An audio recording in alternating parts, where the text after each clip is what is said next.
tumekusanyika, angalia Baba, angalia Bwana, watoto wako tuko mbele zako, angalia Baba, angalia Bwana, kanisa lako tuko mbele zako, tuangalie Baba, angalia Bwana, watoto wako tumekuja Bwana, tuangalie, angalia Bwana, watoto wako tuko mbele zako, tuangalie Baba, angalia Bwana, wale wagonjwa wamekuja Baba, uwaponye magonjwa, angalia Bwana, taifa la Kenya tuko mbele zako, tuangalie, angalia Bwana, watoto wako wasio na kazi, uangalie Baba, angalia Bwana, wengine wao hawana ndoa, uangalie Baba, angalia Bwana, watoto wako tuko mbele zako, tuangalie Baba, angalia Baba, Bwana,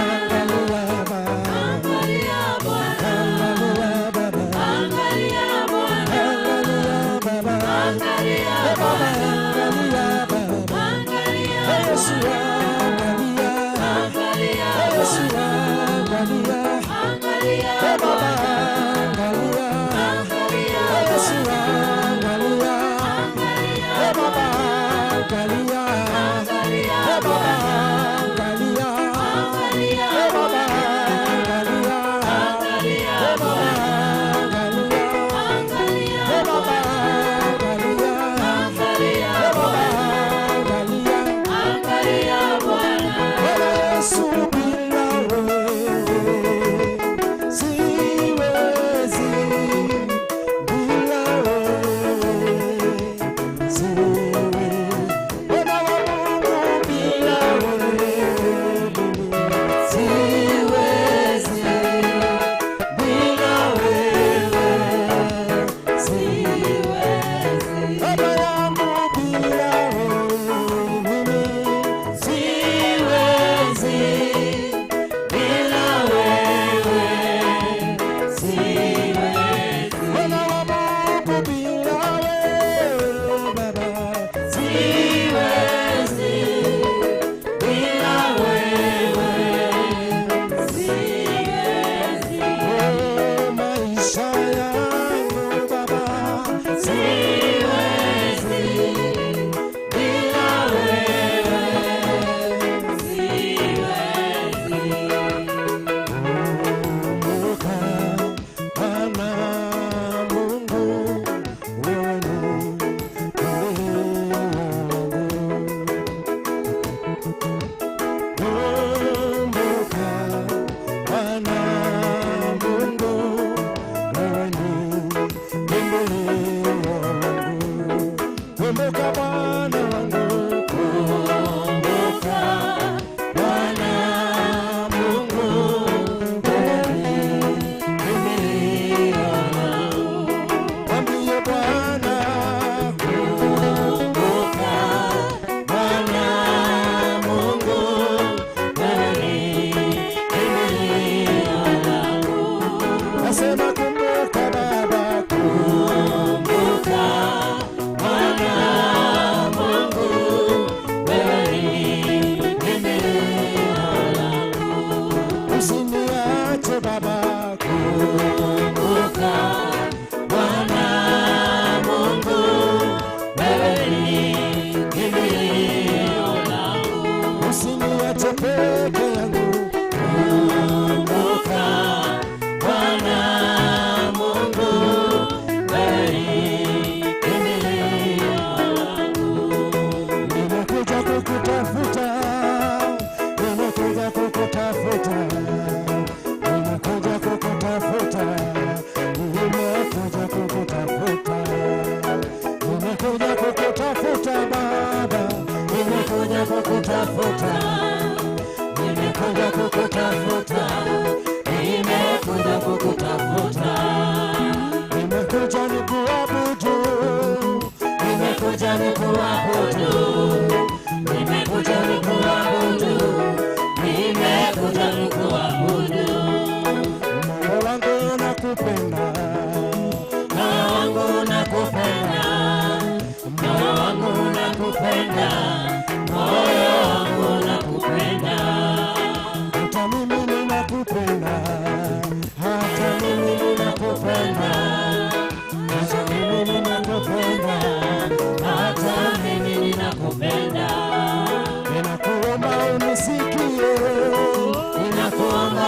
unisikie, ninakuomba unisikie, nakuomba unisikie.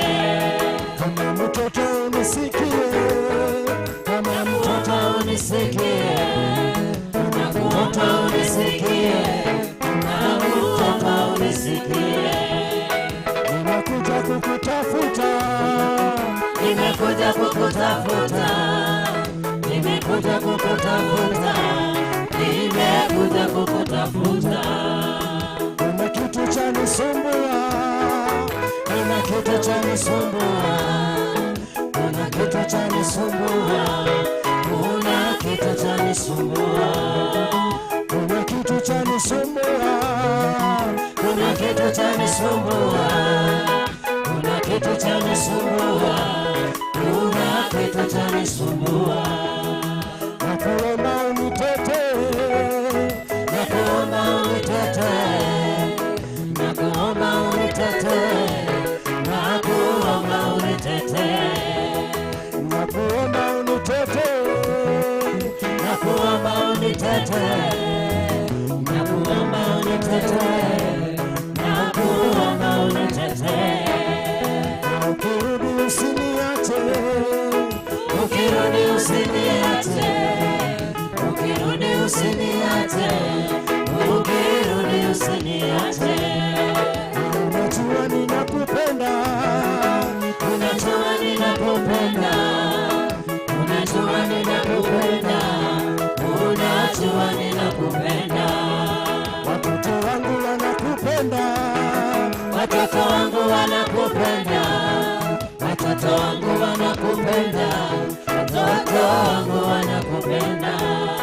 na ukirudi usiniache, Ukirudi usiniache, ukirudi usiniache, ukirudi usiniache.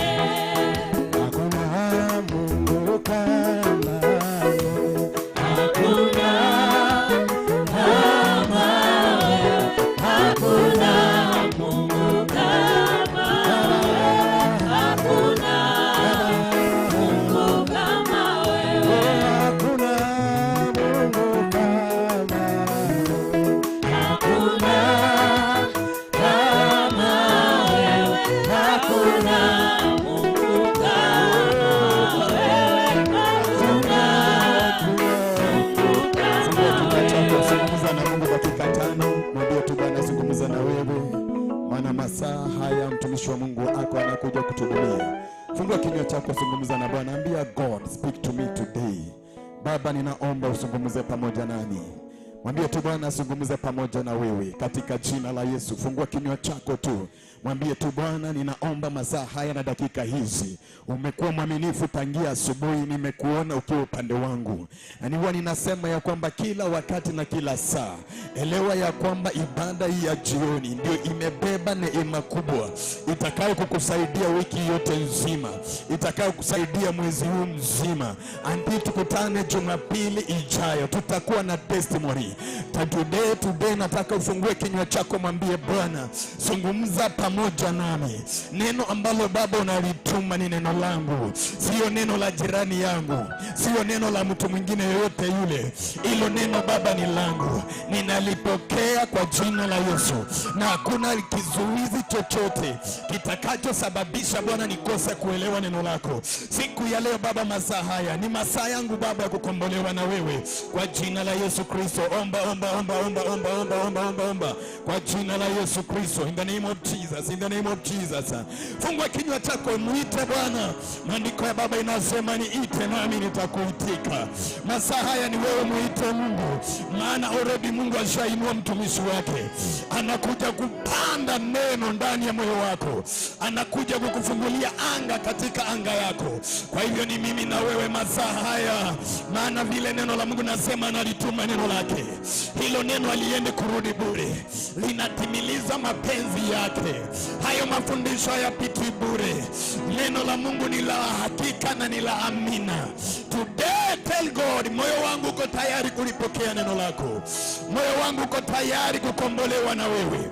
Kwa jina la Yesu Kristo, kwa jina la Yesu. Natamani kusikia watu wakiomba. Natamani kusikia wazee wakiomba. Tamani kusikia wamama wakiomba.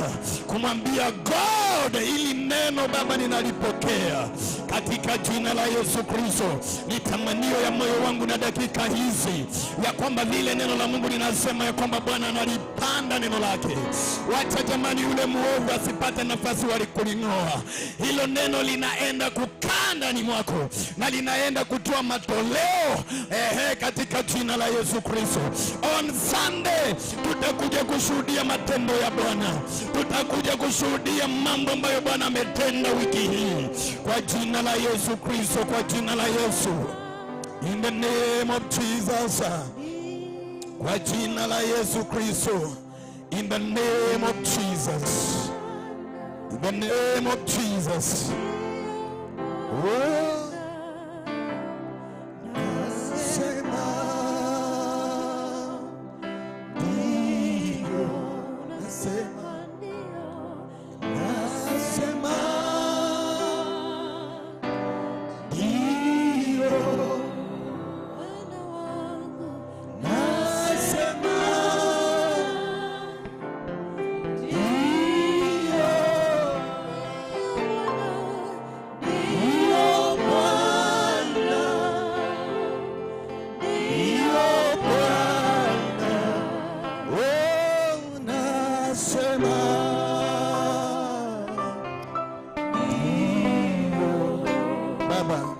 utukufu wako.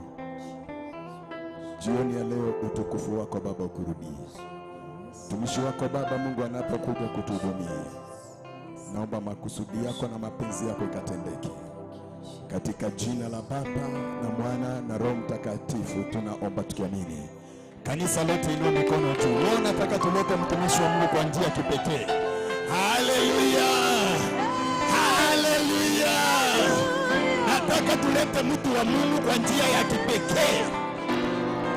Haleluya! Nataka tulete mtu wa Mungu kwa njia ya kipekee. Maana huyo Mungu anatuhudumia kwa kiwango kikubwa. Haya, inua mikono yako juu namna hiyo. Nataka tupigie Yesu kelele. By the way, unajua hakuna kitu ambacho tunaweza mpatia Mungu. Dhabihu ya kelele inapendeza Mungu.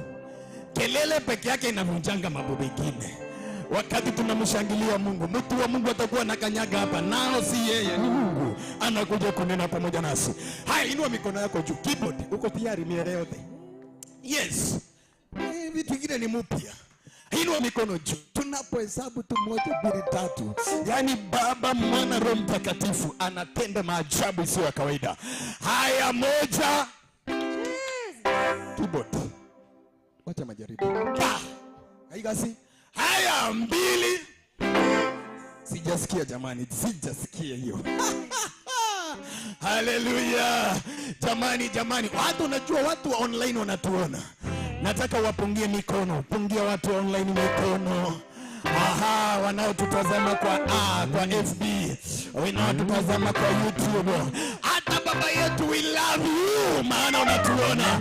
CMC, shangilia Bwana Yesu katika jina la Yesu Kristo. Haya, 1, 2, 3. Pigia Yesu makofi mazuri wakati mtumishi wa Mungu anakuja kwa jina la Yesu.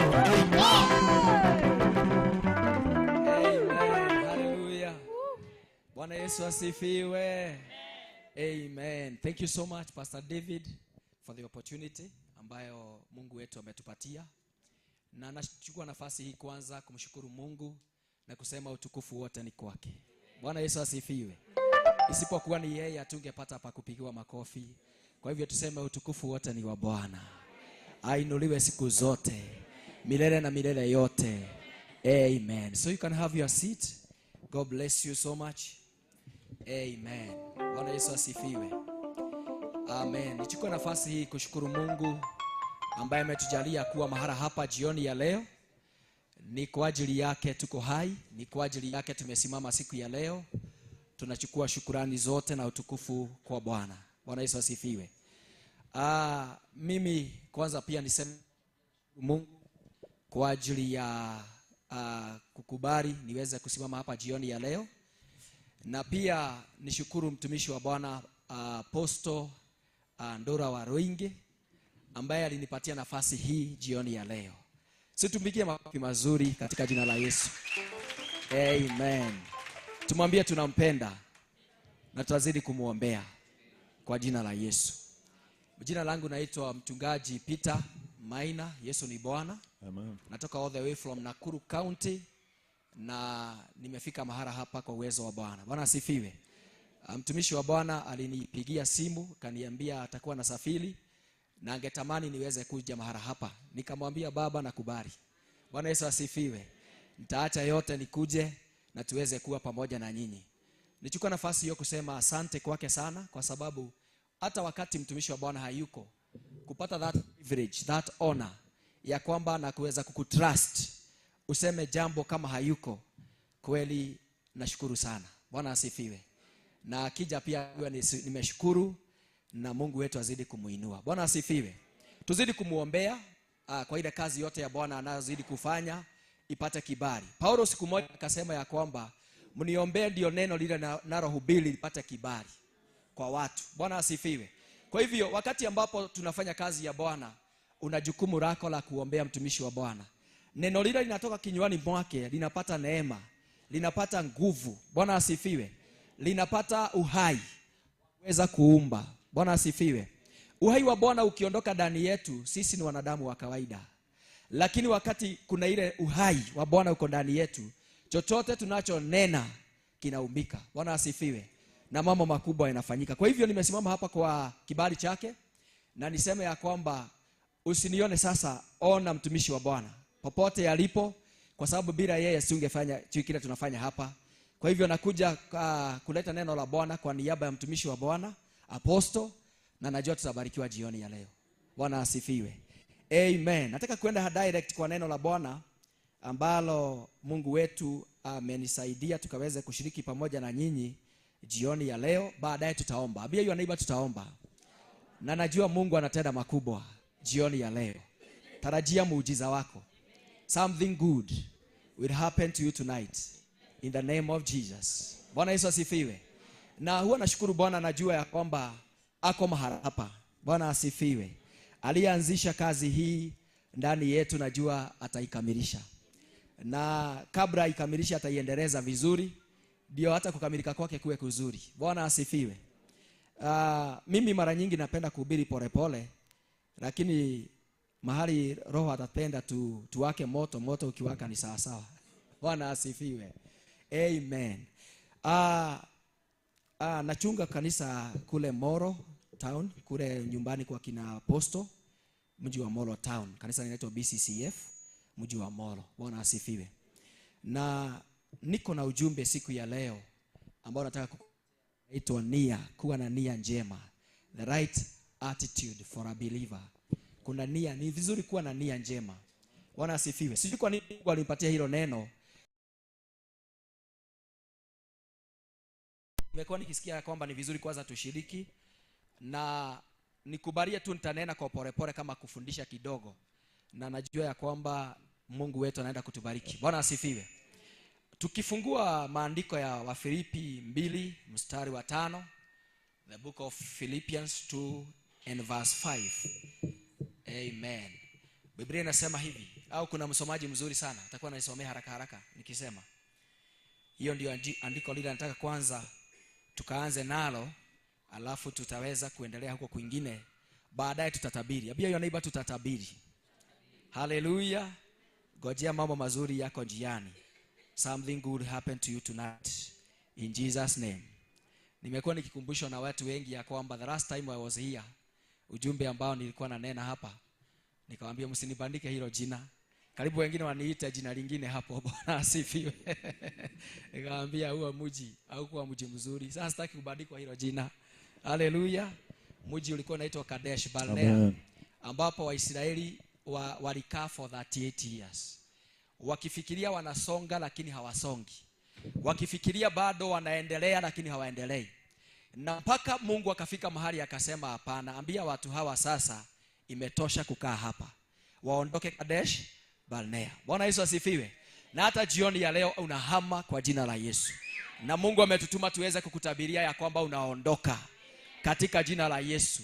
Lazima uende kwa nchi ya ahadi. Hiyo maeneo ya kukawishwa na shetani for 38 years. Hallelujah. Wakati unakuta umetumika vibaya kwa miaka mingi, tukasema hiyo tunakataa kwa jina la Yesu. Tukasema imagine unakaa ukiwa mke miaka mingi, lakini baadaye unaambiwa si kama wewe nilikuwa nataka na hautarudi msichana. Hiyo ni kutumika vibaya. Hiyo Kadesh lazima ukatae Yesu. Lakini huo sio ujumbe wa siku ya leo. Bwana wetu apewe sifa. Maandiko inasema aje pale Wafilipi 2:5. Inasema hivi: iweni na nia hiyo hiyo ndani yenu ambayo ilikuwamo pia ndani ya Kristo Yesu. Haleluya. Nani atasoma Kizungu? Ibada ya leo wacha tusome kidogo, alafu tukiomba tuombe kitu kimoja. Version ya Kizungu nani yako nayo? Acha mtumishi wa Bwana Pastor Sami, God bless you. Na ulituhubiria vizuri. Thank you. Pastor David also, God bless you so much. Nimekupenda sana. Hii ni Amplified Bible. Tusome. Nasema let the same attitude. Let the same attitude and the purpose and humble mind be in you which was in Christ Jesus. Let the same attitude. Let him be your example. Atafikisha tu hapo kwanza, tutateremka. Bwana asifiwe. Let the same attitude be in you that was in Christ. Bwana asifiwe. Ndio natamani kwanza tuangalie ni tabia gani hii?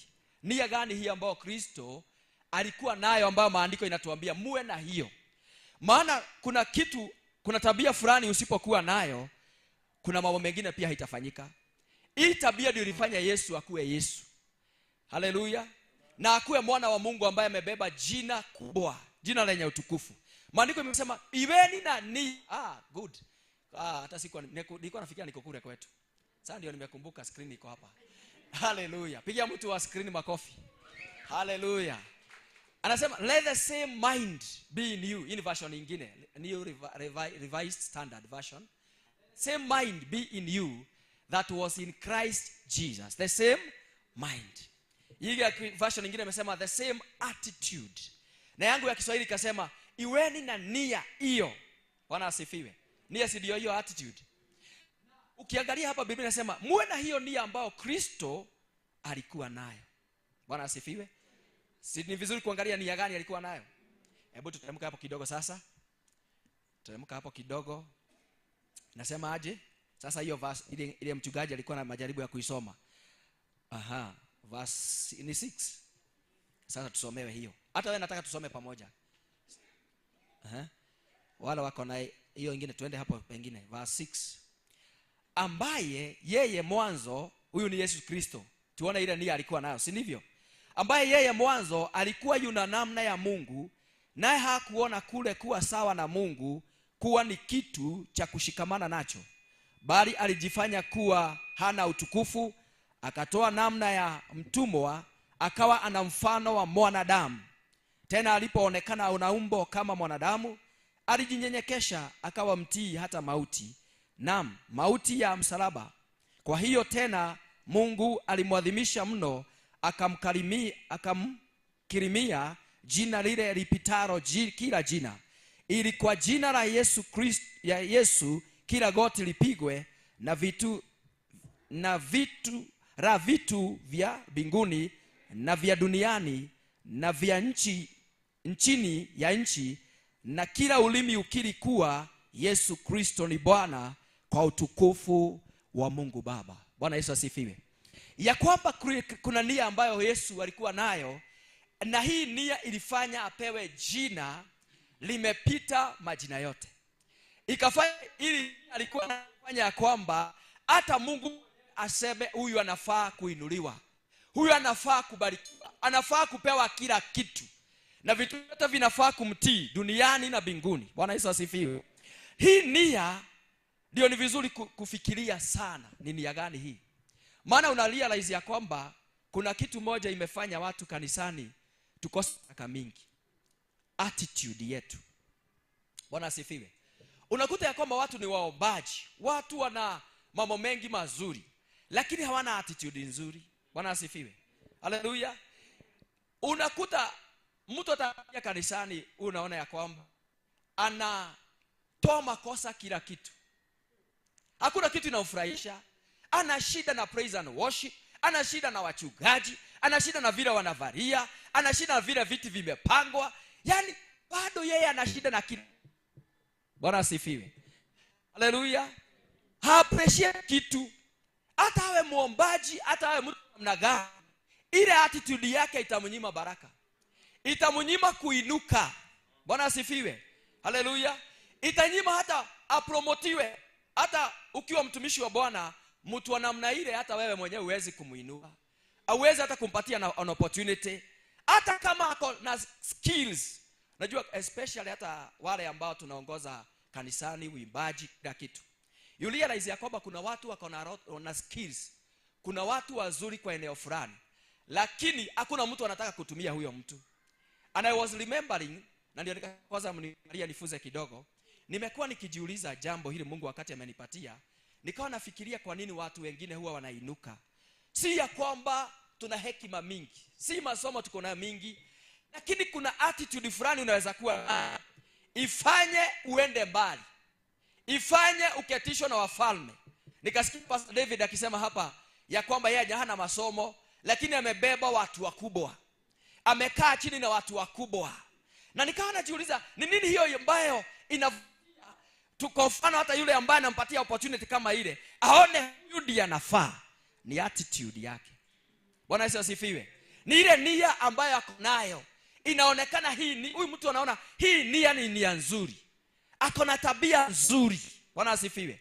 Kwa hivyo ukiwa na tabia nzuri kuna viwango utaenda, na ukiwa na tabia mbaya, hata uwe na masomo, uwe na shahada mingi, kuna level hautafika. Yesu asifiwe, haleluya. Nakumbuka kwetu kanisani tukua Geshagi zamani, kulikuwa na muimbaji mmoja kanisani, tukawa tunamuita Sami. Sami alikuwa na kipawa cha uimbaji, na alikuwa anajua kupiga darama. Unaona wale wanapiga mpaka anaichukua juu, anapiga magoti nayo, anazunguka nayo. Lakini sasa mimi kwa sababu alijua kwa talented, hakuwa na attitude nzuri. Alijua yeye ni talented, alikuwa anakuja kanisani, anaketi kule nyuma. Kwanza lazima pastor amuite. Bwana asifiwe. Na aitwe watu wakiwa wamesimama. Na mkimuita kwa njia sio ya heshima, ataiba ameboeka baka nyinyi wenyewe, na akikorofisha na kupigisha watu makelele. Lazima watu wote wajue Sami sasa ndiye ameitwa. Na watu wote wanajiandaa sasa tukogosha. Niliangalia Sami miaka yote tulikaa naye kule Geshagi. Hata leo hii Sami sijawahi ona ametoka wimbo yake, sijawahi ona ameitwa mahali pazuri. Anakaa tu kule Geshagi, maisha tu ya fukara, kwa sababu alikuwa na the wrong attitude. Bwana Yesu asifiwe. Hakuona kama ile kutumikia Mungu ni privilege, hakuona kana kwamba ni jambo. Aliona akona hiyo kipawa, aliona yeye mwenyewe amehitimu. Sasa alikuwa anajiona anafaa. Bwana asifiwe. Hata wachungaji wanafaa kumuinamia, wanafaa kumwetolea kofia. Na kwa sababu ya hiyo attitude, hata wimbo yake moja hajawahi toa. Hata wimbo Sami hata saa hizi kama ameoa ni juzi, na alikuwa na miaka mingi kuniliko zamani. Nilikuwa sasa mimi ni kijana mdogo, alikuwa na saa hizo alikuwa na kama 30 something, na bado ako na bad attitude. Na nafikiria nikimwacha hajaioa, labda sasa Mungu alikuja baadaye kama attitude ilibadilika. But unakuta ya kwamba hiyo attitude hata Mungu mwenyewe kumuinua, kwa sababu inaonesha kiburi. Ni mtu ako na kiburi kingi. Praise the name of Jesus. Hawezi inuka. Na kwa hivyo wakati mwanadamu umeshaitwa na Mungu, kitu ya kwanza ambayo watu wengi hatuoni na tufanyii kazi ni attitude zetu. Kuangalia wewe uko aje. Biblia inasema muwe na nia kama hiyo Kristo alikuwa nayo. Kwa hivyo kuna tabia ambayo Kristo alikuwa nayo, na hiyo ndio tabia ilifanya ainuke. Sio kwa sababu ati alikuwa anajua maombi ya fire prayers, sio kwa the whole night. Kile kilifanya Yesu ainuke ni tabia. Maandiko imesema hiyo nia alikuwa nayo, hiyo tabia alikuwa nayo. Praise the name of Jesus, hallelujah. Nakumbuka hata juzi apostle aliponipigia simu, akaniuliza, pastor, uko na mipango gani Jumapili hii? Nikamwambia jambo fulani. Man of God, wewe, kwa sababu lazima utambue watu wakubwa. Huyu si my age mate, amenipigia simu leo apostole. Nakamuza, man of God, wewe uko na plan gani? Akaniambia plan yake sasa. Nikamwambia I'm okay. Kwa sababu lazima uelewe hekima na ujue wale watu ambao ni sini ya kwako. Bwana asifiwe. Na watu wengi wamekosa sababu ya kutokuwa na attitude nzuri. Bwana asifiwe. Haleluya. Hii attitude yako nayo hawezi promotiwa. Hakuna mtu anamtaka karibu. Yeye ni mjuaji. Hata Yesu akimwongelesha bado atampatia idea. Na unajua Yesu kuliko kupitia juu ya maji, mimi naonaga kama unajaribu kupea baka Yesu idea. Sasa baka Yesu anaona wewe ni mgumu. By the way, vizuri kwanza niseme hii sababu nimerealize miaka kidogo nimekondogo sana ambayo nimekuwa mtumishi wa Bwana. Kama kuna kitu nimerealize ambayo nafanya watu wainuke na wengine wakae kiwango moja. Hata wakati wao Kadesh Barnea, Waisraeli kukaa area ile ni kiherehere na ujuaji na ushigo ngumu. Baka Musa akiongea wanasema huyu mzee wa kipara. Kwanza anaongea yeye. Si kwanza tungeona mke wake na tuone familia yake. Na yeye kwanza hii miaka yake alikuwa anafanya nini? Wako na ujuaji. Hawaelewi huyu mafuta na hawaelewi huyu mtu Mungu wako na yeye bado kiherehere. Ilifanya wazunguke Kadesh Barnea for that 8 years. Baka wakati waliweza kufunguka, tabia yao igeuke, waanze kuona mtumishi wa Bwana kama mtumishi wa Bwana. In fact, hata kile kilifanya Egypt baka firstborn wakufe, sio kwa sababu Mungu alikuwa anataka kuwaua. Si kwa sababu, in fact, from the first time Mungu alituma Musa akawaambia let my people go. Kama Farao angekuwa na the right attitude, angejua huyu ni mtumishi wa Mungu na ni wa Mungu mkubwa ameongea, akubali kusalimu amri. Waisraeli na Egyptians hawangeumia. Lakini walikuwa na president kichwa ngumu ambaye hata kama Mungu ameongea lazima wabishane. Hata kama Mungu ameongea lazima muulize maswali. Hata akiachilia aone nyoka na amekula zake, bado akona kiburi. Na muonesha niko na magicians. By the way ni kungengana walingengana. Sasa naye Mungu ukingengana na yeye anakufikisha kwako. Nakwambia sasa utajua lazima kujulikane na Mungu atabaki kuwa Mungu. Bwana Yesu asifiwe. Akasukumwa pole pole. By the way Mungu ni wa neema. Mtumishi wa Bwana. Mungu gaino wadha nyingi mno. Alipeleka Farao pole pole. Akona huruma na watu wa Misri. Praise God. Hallelujah. Anapeleka pole pole. Angalia jambo la kwanza ambalo Mungu alifanya ilikuwa pole, affect mji. La pili the same. Baadaye anabadilisha maji, wakosa maji ya kunywa. Bado shingo ni ngumu. Tabia yao ni wamekauka shingo. Hawana nia njema. Praise God. Hawatambui Mungu. Ikafanya wasukumwe pole pole. Sasa Mungu akafika mahali hana chochote, akasema sasa wote hawajaelewa, jaribu kifo. Na kifo cha mzaliwa wa kwanza, firstborns. Ndio sasa imefika mahali ikawa wamegongwa firstborn, sasa watu wamekufa. Ndio sasa alipoumia kwa moyo akaamua kuachilia. Na ukiangalia Farao hata baada ya safari bado alikuwa na kitu ngumu.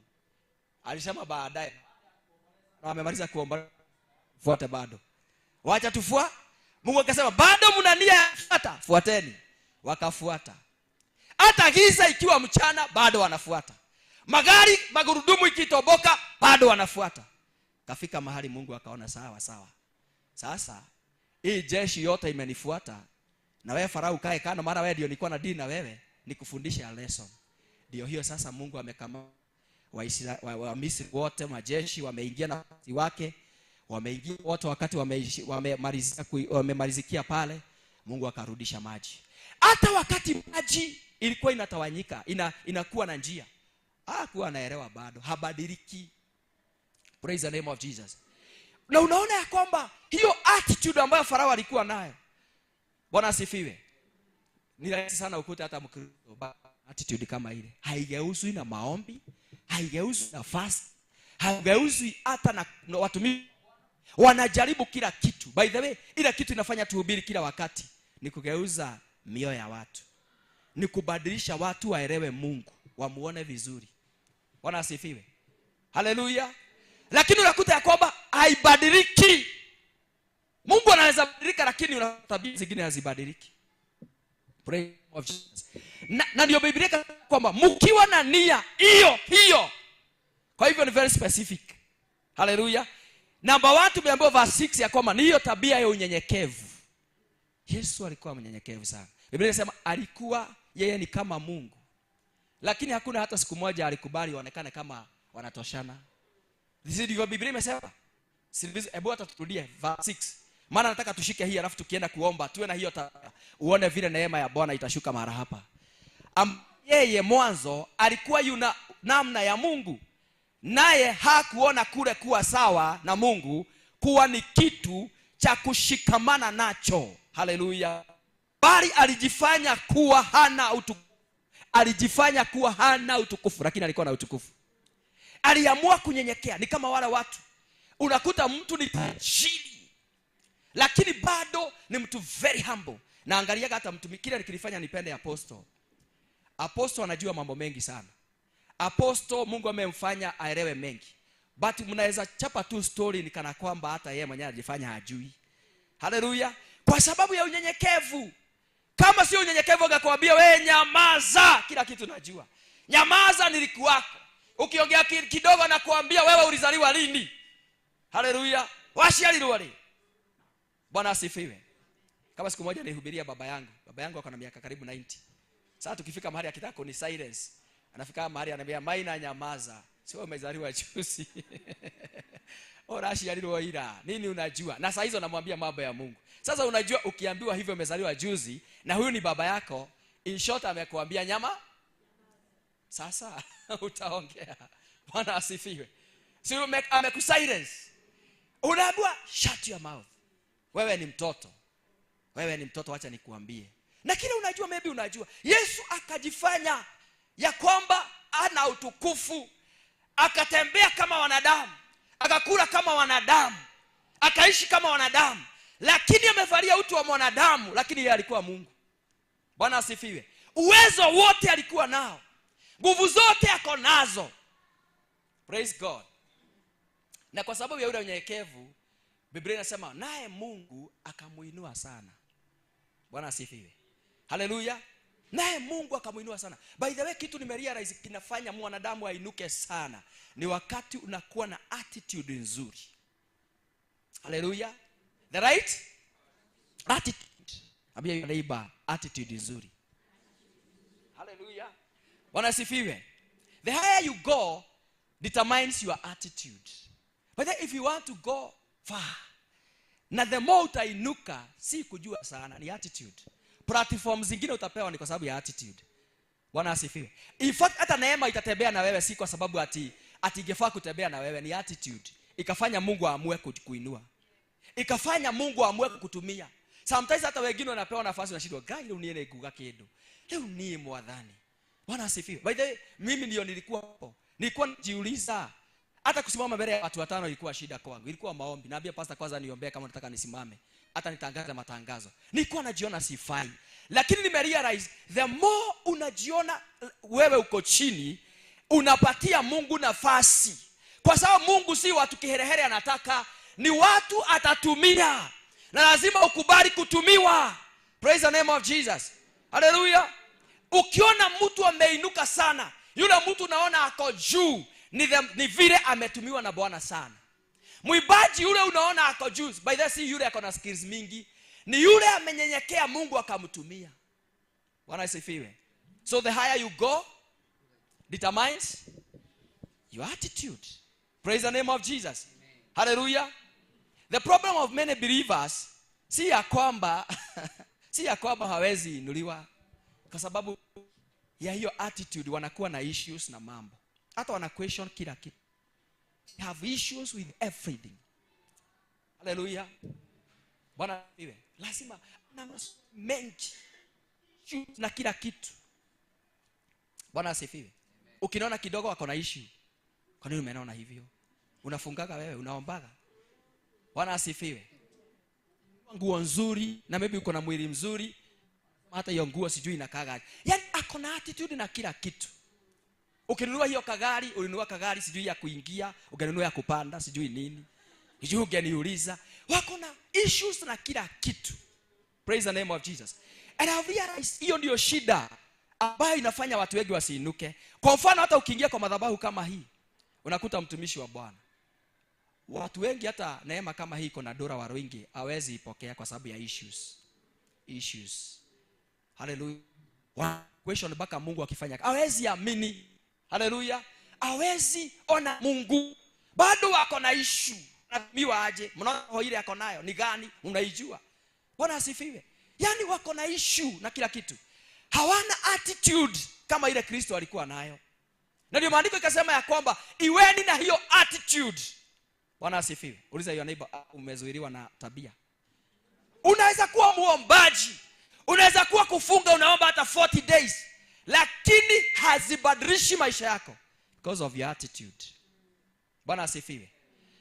Unaweza kuwa na mambo mengi mazuri, lakini tabia inafanya. By the way, tabia ndio inafanya hata wengine hata kwa familia aseme, "Hai huyu. Kuna mtu anaweza ishi na kwa sababu ya tabia." Hallelujah.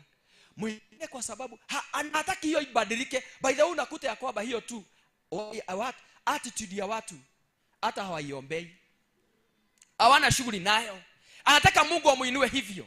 Ni kama yule jamaa alikuwa anaitwa nani? Naaman alikuwa na ukoma. Lakini Naaman, uzuri wa Naaman, imagine amepewa habari na kasichana kadogo, na kwa ka slave, ka maid. Na imagine akasikiza maid. Bwana asifiwe. Thank you man of God. Imagine akakubali kusikiza maid. Ni bosi wangapi? Uliza yule neighbor, unaweza sikiza maid? Hata akiwa na ufunuo. Hata akiwa ananenewa na Mungu.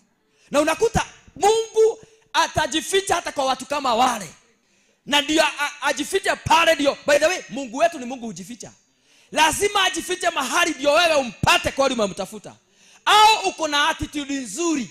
Kwa sababu kusikiza maid, ukae chini umsikize na mwambie hiyo ni point.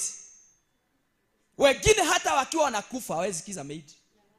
Hata wakiwa wanakufa hawezi sikiza mtoto mdogo. Bwana asifiwe. Naye Mungu utakuta ya kwamba hao ndio anataka kupitia na watumie. Especially taifa kama hili letu unaweza shangaa sana. Mtu kama apostle wetu huyu Dora akitumiwa na Mungu sana. Maana watu wengi wako na attitude mbaya. Kwa sababu wanajua testimony fulani sasa itawazuilia. Kabla wa realize tukufu wa Mungu unapita. Bwana Yesu asifiwe. Na hata ukiangalia kwa huduma ya Yesu, kile kilizuia, Biblia inasema kuna mji wao bahari alizaliwa, hakufanya miujiza mingi. Kwa sababu walimjua sana. Walikuwa na hubiri akifanya mambo wanasema, "Idhio shoti Joseph. Tireti morio wa Joseph. Orea kwaja ina deposit yako ya medha na datumire." Hiyo kwa Joseph sasa ukianza kusikia amesema hivyo ni kumaanisha conman. Si huyo ni yule wa yule msichana. Si yule ni yule, na hii masomo yake alisomea hii shule. Sasa hiyo kiherehere yote attitude mbaya na Yesu. Biblia inasema Yesu hakuweza kufanya mambo makubwa. Haleluya. Kama vile alikuwa anafanya miji mingine, kwa nyumbani hakufanya. Na unakuta hata wewe kwenye nyumbani kuna kitu imekuzuia usifanye mengi. Una roho wa Mungu, unasikia Mungu, lakini watu wengi kwa sababu walikubeba na goi na wengine ukawasusulia. Hawezi amini unatumiaga na Mungu. Bwana asifiwe. Hawawezi amini. Hata ukiwaambia mambo mengi hawezi kuamini. Kwa sababu already tabia yao, nia ile wako nayo, ile mind wako nayo kwako ni ile tu ya mambo mabaya. Hawaoni kile Mungu anaweza kutumia. Biblia inasema Yesu hakufanya mambo mengi. Hakuweza kufanya kwao na ni kwao nyumbani. Bwana asifiwe. Haleluya. Kwa sababu ya tabia ya watu wako wao. Na huyu Yesu ndiye alikuwa na nguvu, alikuwa na uwezo, alikuwa na bingu yote inamsikia na angewafanyia mambo yote mazuri, lakini kwa sababu ya tabia yao ikawazuilia. Kwa hivyo kumaanisha kuna watu walienda kaburini na Yesu bado alikuwa hai. Kuna watu walikufa na magonjwa na Yesu bado alikuwa hai. Kuna watu bado waliishiwa na bado Yesu alikuwa hai. Tofauti si ya kwamba presence ya Yesu haikuwa. Jesus was present. Lakini shida ni ya kwamba their attitude was bad toward Jesus. Praise the name of Jesus. Na ndio unakuta ya kwamba hapa kanisani, unless watu wabadilishe tabia, vile wanaona mambo na vile wana approach mambo, utakaa kanisani uona watu wakitoa sacrifice, sadaka zao, wakiamini, lakini hakuna kitu inakubadilishia. Nilikuwa nafurahi wakati Pastor David alikuwa anahubiri hapa, nikasema kile kitafanya huyu mtumishi ainuke ni hiyo nia ako nayo. Hiyo attitude ako nayo. Kwa sababu ameamini. Bwana asifiwe. Ameamini. Ni kama huyu mwimbaji amenifurahisha juzi, akatoa wimbo akasema, mimi hata usinitendea bado nakuamini. Na hata unifanyie bado nakuamini. Na hata uamue kutonifanyia bado nakuamini. Nikajua huyu mtu atainuka. Sasa nimeanza kuona anaanza kufura. Nikasema haya. Na amesema bado nitakuamini, ni tabia, attitude. Praise the name of Jesus. Ya kwamba kwa Mungu nimemjua. Huyu ni Mungu anainua, huyu ni Mungu wa baraka, anakuwa na tabia nzuri. Tabia. Uliza hiyo neighbor, tabia yako iko aje? Bwana asifiwe. Intercessors wote uko na issue na wao. Bwana asifiwe. Mtumishi wa Bwana uko na issue na yeye. Nilienda mahali siku moja nikaambia mtu, nilifurahi nimeenda kwa mtumishi wa Bwana, akaniuliza, na by the way, na huyu mtumishi unajua mke wake? Nikamwambia, sasa angalia. Sasa shida ya neema ya Mungu na vitu vingine unauliza. Sasa kuna kitu ulikuwa unataka mke wake atupatie? Unajua kuna vitu watu wanaulizaga. Hata wewe jiulize, hii kitu wewe uko na issue nayo, unataka ikusaidia wapi? Sisi tumeitwa na Mungu. Angalia neema ya Mungu ikufungulia milango. Ile by the way, hata kama hutaamini, unajua, especially when I saw Archbishop acknowledge apostle, I said hiyo question zingine zote ziweka kwa kaburi la sahau. Na hiyo kama unaona kasoro fulani, ombea watu wa Mungu. Hata Paulo akasema mniombe. Na by the way, kwa nini hamnaga issue na Paulo? Na Paulo alipatia baka watu wote advice, akawaambia wanaume kwanza, kama mnaweza nisikia, msitake kuoa. Na kama si ndivyo alituambia?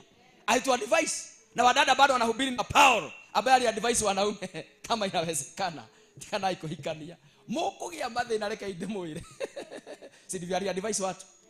Bwana asifiwe. Lakini ikija kwa siku zetu, watu wako na issue na kila kitu. Hata vitu ya rohoni, hata kila kitu unataka ku-question. Praise the name of Jesus. Hata huyo si huyo ni single mother. Si huyo sijui anafanyanga nini. Watu wengine wanapona. Na ndio siku moja Yesu, Paul alikuwa anaitwa nani? John the Baptist. Baada ya Yesu kufanya mambo makubwa, kwa sababu ya tushida kidogo, akauliza, edani kwanza muulize kama ni yeye. Hata yeye alianza ku-question. Akafika mahali tabia yake imeanza kubadilika. Kwa sababu ameona, na kwa nini nimefuata huyu Mungu na alifanyi. Kwa hivyo anaona hata yeye mwenyewe ameanza kudoubt. Na akianza kudoubt, ndio unaona alifungwa, kaanza kupitia mateso. Na Yesu alipotumana alisema, endeni mumwambie, viwete wanatembea, vipofu wanaona, viziwi wanasikia. Hiyo ndio ripoti aliwatuma nayo. Kumaanisha ya kwamba wewe ndio unabadilika. Kazi ya Mungu bado inafanyika. Na ukiona hata mateso kidogo, si ya kwamba Mungu hana nguvu. Na ndio Biblia inasema hata Yesu alikuwa na the same attitude. Haja question authority ya Mungu ati kwa sababu anateswa, kwa sababu anapitia challenges. Si hata Yesu alipitia challenges, lakini hakuwa na attitude mbaya na Mungu.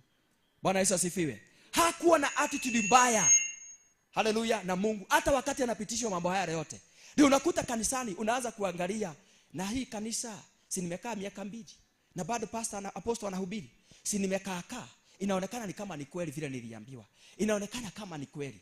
Yani tabia, anakuwa na bad attitude. Bwana asifiwe. Na kile kinafanya Mungu asibariki si kwa sababu hana uwezo wa kufanya hivyo, ni ile akiangalia ile tabia. Bwana Yesu asifiwe. Haleluya. Angalia mtu wa mwisho ndio tuende pande nyingine.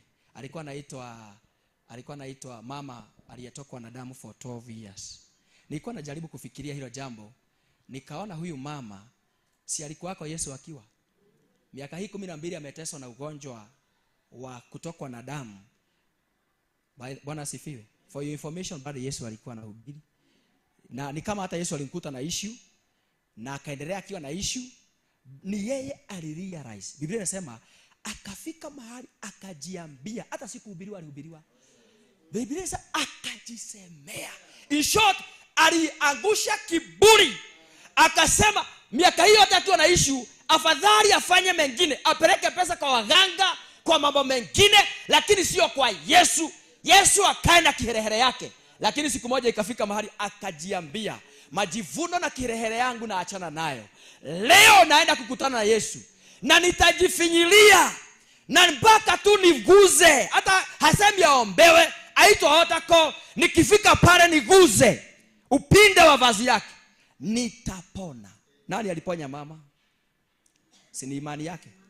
Imani yake nilifanya, ilikuja kwa sababu alibadilisha tabia.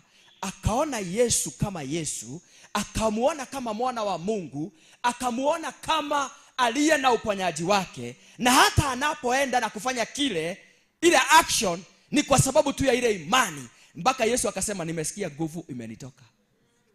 Ndio nakuta hata kanisani kuna mambo mengi haifanyiki kwa sababu hata tunapokuja kwa nyumba ya Bwana hatuna hiyo nia na hatuna hiyo tarajio. Kwa sababu usipokuwa na nia nzuri, hata matarajio yako ni mabaya. By the way, hata ile sadaka unatoa sadaka kulingana ile attitude uko nayo. Si ni wakati wa nini, si wachungaji tu nika 50 unakuwa nayo. Unakuwa tu hata ni attitude. Si hata tunajua ibada za kanisa hili vile zinakuaga. Unakuja tu na kafinje ya kudanganya mtumishi wa Bwana. Unakuja tu nayo hapa unaangusha. Utasunguka na ugonjwa ya kutoka damu miaka 12. Na wakati attitude itabadilika, useme hivi, mtumishi wa Bwana anahubiri, naenda kukamata ile neema, naenda kupokea. Hii ni siku ya kupokea kwangu. Hii ni siku ya kubadilishika kwangu. Hii ni siku ya kuinuka kwangu. Watu watakuwa na shida. Kwa nini wewe una testimony mingi? Kwa sababu unaendeaga Mungu ukiwa na nia nzuri na ukienda na matarajio kwa moyo. Praise the name of Jesus. Mara nyingi wahubiri wakihubiri hapa kwa pulpit, washirika wengi wanasema kama ni mimi ningepewa hiyo nafasi, wacha nikwambie ningewaka moto. Wacha nikwambie hiyo neno. Hata nakumbuka mshirika mmoja aliambia my bishop, alipofundisha, alikuwa anafundisha level sijui 5 sijui za nini. Akamkuta kwa ofisi akamwambia, you know the man of God, mimi ninaweza enda to the 7th level. Na kwa mimi nimeenda hiyo level. Akamwambia haya, guy, ini hivyo. Ungenipea, ni vile haunipeagi nafasi, ningewapeleka. Akaambiwa kuja, takupatia kwanza hubiri lunch za wiki hii yote. Wiki ya kwanza akakuja amejipanga na masuti, unajua nafikiria na masuti na hubiri. Akakuja akatwanga mpaka akafikia level ya 6. Kaambiwa mpaka leo, kesho ni wewe. Kesho akakuja akagonga. Wednesday hakukuja. Friday hakukuja. Kuanzia hapo akaacha kanisa. Alikuwa anafikiria najua. Bwana asifiwe. Na anafikiria watu wanahubiri kwa sababu ya kujua sana. Kuketi chini. Alikuwa na attitude mbaya. Bwana asifiwe. Haleluya. Alikuwa na attitude mbaya. Hakuelewa mambo vile inafanyika. Ni kwa neema ya Bwana. Yeye anaona tu anajua kuliko mtumishi wa Bwana. Hata kanisani hakukosi, hata hapa hakukosi watu wanajua kuliko. Anasema mimi ni vile apostle hajawahi nipatia nafasi. Kwanza wacha hawa akina David hao. Wacha na akina Pastor Sami hao. Ile siku atatambua ndio atajua. Acha nikuambie. Nyenyekea, Mungu akuinue. Nyenyekea tu. Yesu akawa mnyenyekevu. Yesu akatulia. Praise the name of Jesus. Gonga your neighbor, mwambie unyenyekevu. Inaletwa na tabia nzuri. By the way, hata kuna wazazi wako na mali mingi sana lakini hajaigawia mtu kwa sababu ya attitude. Vile wanaonaga unawalingia, wanaona wakikugawia wewe sasa tawakanyanga mpaka kichwa. Wanakukanyangia vitu. Unaona mzee hataki kugawa shamba na anaona attitude ya watoto wake ni mbaya. Bwana asifiwe. By the way, si ya kwamba wanapenda kukufa na vitu. Wengine ni attitude. Wengine wazee wanakufa na pesa kwa mabank zinakuwa unclaimed asset. Juzi nimesikia unclaimed asset imefika pesa gapi? 2 trillion. Na wajane wanaachwa bila kitu. Kwa sababu mume anaangaliaga attitude. By the way, kuna mchungaji ameniambia juzi pastor, mke wa pastor akaniambia mke wake kuna mahali walikuwa na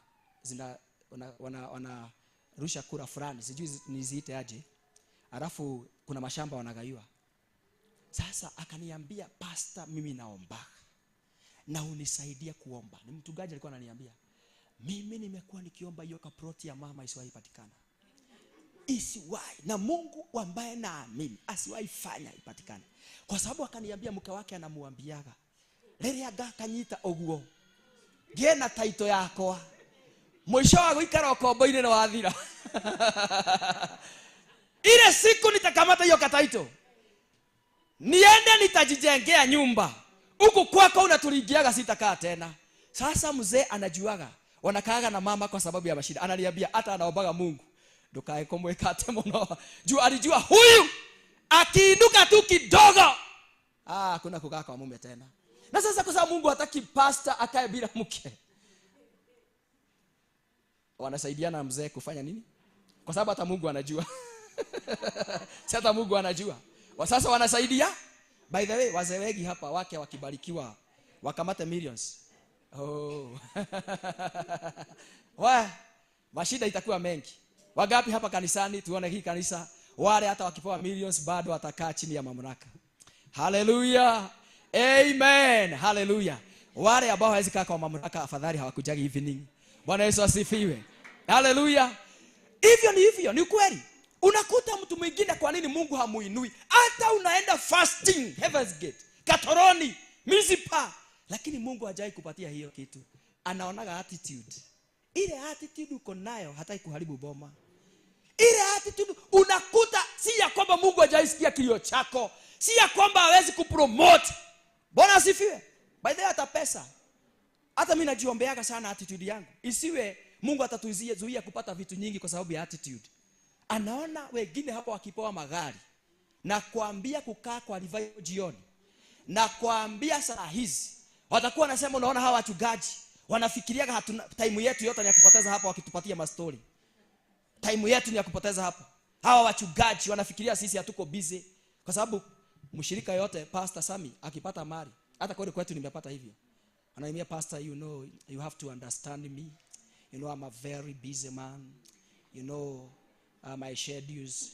Hata hiyo nafasi unaniona nikikaa hapa kukusikiza na kwa kusqueeze mambo fulani kwa sababu you know I'm a very busy man. Na pastor, you know, attitude. Bwana asifiwe. Mtu kama yule Mungu akitaka akae chini mahali amfundishe, kitu cha kwanza anafanya ni ile vitu anaanza kunyimanyima, anaanza kufungia.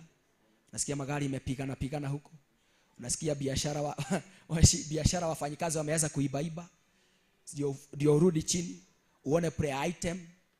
Maana wengine wanatafuta watumishi wa Bwana kwa sababu wako na prayer item. Like a woman with the issue of blood, alikuja kunyenyekea kwa sababu ya issue. Si kwa sababu alikuwa na taka. Ni issue inamfanya submit. Koka hiyo neighbor muulize, wewe kuna issue kuna issue imefanya upasiu mtumishi wa Bwana. Kuna issue. Hallelujah. Kuna ka issue. So you realize ya kwamba mara nyingi tunatumikia Bwana kwa sababu ya issues. Yesu alikuwa na tabia njema. Hata apewe jina limepita majina yote, bado ni mwana. Hata afufue Lazaro, bado ni mwana. Hata tembee kwa maji, bado ni mwana. Hata afanye miujiza. Praise the name of Jesus. Hallelujah. Alifanya miujiza. By the way, nani atafungua? Mtu wetu tufungulie Job 5. Job 5. Sasa tuanze kuingia, sasa tuanze ndio tuende kwa maombi. Hallelujah. Job 5 verse 9. Hallelujah. Uone huyu Yesu vile alikuwa. Unakuta hata mambo yote ibadilike. By the way, usizuiliwe na issues fulani na tabia kutoinuliwa na Mungu. Bwana asifiwe. Hallelujah. Hata mimi najiuliza, by the way, sinaga shida na kubarikiwa. Mimi najua Mungu wangu ni wa kubariki. Sinaga shida na kuinuka sana. Kitu najiulizaga ni hivi, na akifanya na kama bado nitakuwa pastor mzuri, kana tokora thimo tutuike ciobani adamo gate athuri mobanaga na ibesha toko ngai akugiragirito ne ramenya ngai uyu magira thimo mutumia ndari muthuri. Haleluya. Bwana sifiwe. Uyu mama moja nisikia akisema hivyo, Mamzee wake amebarikiwa hapa Nairobi. Hoteli ni kubwa. Kutoka hoteli inuke na ilikuwa maombi yao na mke. Hakuwa anakuja nyumbani. Akakoma mwaka. Anamwambia kila kazi unajuaga. Ni kazi Mungu alituinulia. Siwezi pata nafasi. Sasa anashindwa kwenda Geshagi. Huyu mwanamke wa Geshagi. Akakoma kwenda nyumbani. Mama alifika mahali akasema leo nani ya Jehova? Tone juu leo jigua nani waigwete mbele. Nataka hii biashara ya hoteli. Si ukafanya tu kama bereni. Si ukafanya tu kama bereni. Nakwambia kama hoteli kakaanza kuenda chini. Karibu filisika mzee akarudi nyumbani. Mama alikuwa anasema nini joka geria gai gadha, watu wanashindwa wanarudishia Mungu shukrani wapi? Niko na mudhurio wako. Mzee anafikiria tu mama anafurahia kumuona. Anajua wewe na kuona juu biashara kaliisha. By the way, niko na mzee kanisani aliniambia hivyo. Mke wake wamebarikiwa, wananuaga, wanakona biashara ya kufanya vitu nyingi. Mke wake ananiambiaga, najua uzee wake kutoka apate mali. Tumesubuana hata kanisani. Ana saizi yako na wanawake sijui wawili watatu.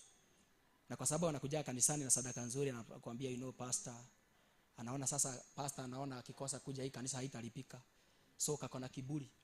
Mke wake akakuja akaniambia, pastor, acha nikwambie. Naombaga Mungu wa Ibrahim, Isaka na Yakobo. Hii pesa inafanya moyo wangu akue kitu baya. Ishe akose baka shilingi.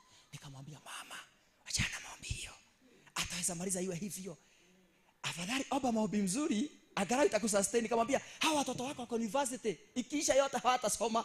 Omba tu Mungu kusaidie na neema ndio watoto wasome. Anasema mimi nataka akose baka shilingi. Nikamwambia akikosa baka shilingi baka wewe utataabika. Sasa juzi mzee amekuwa akiniambia biashara ile wanafanya, ile vitu wananunua, vile inaenda.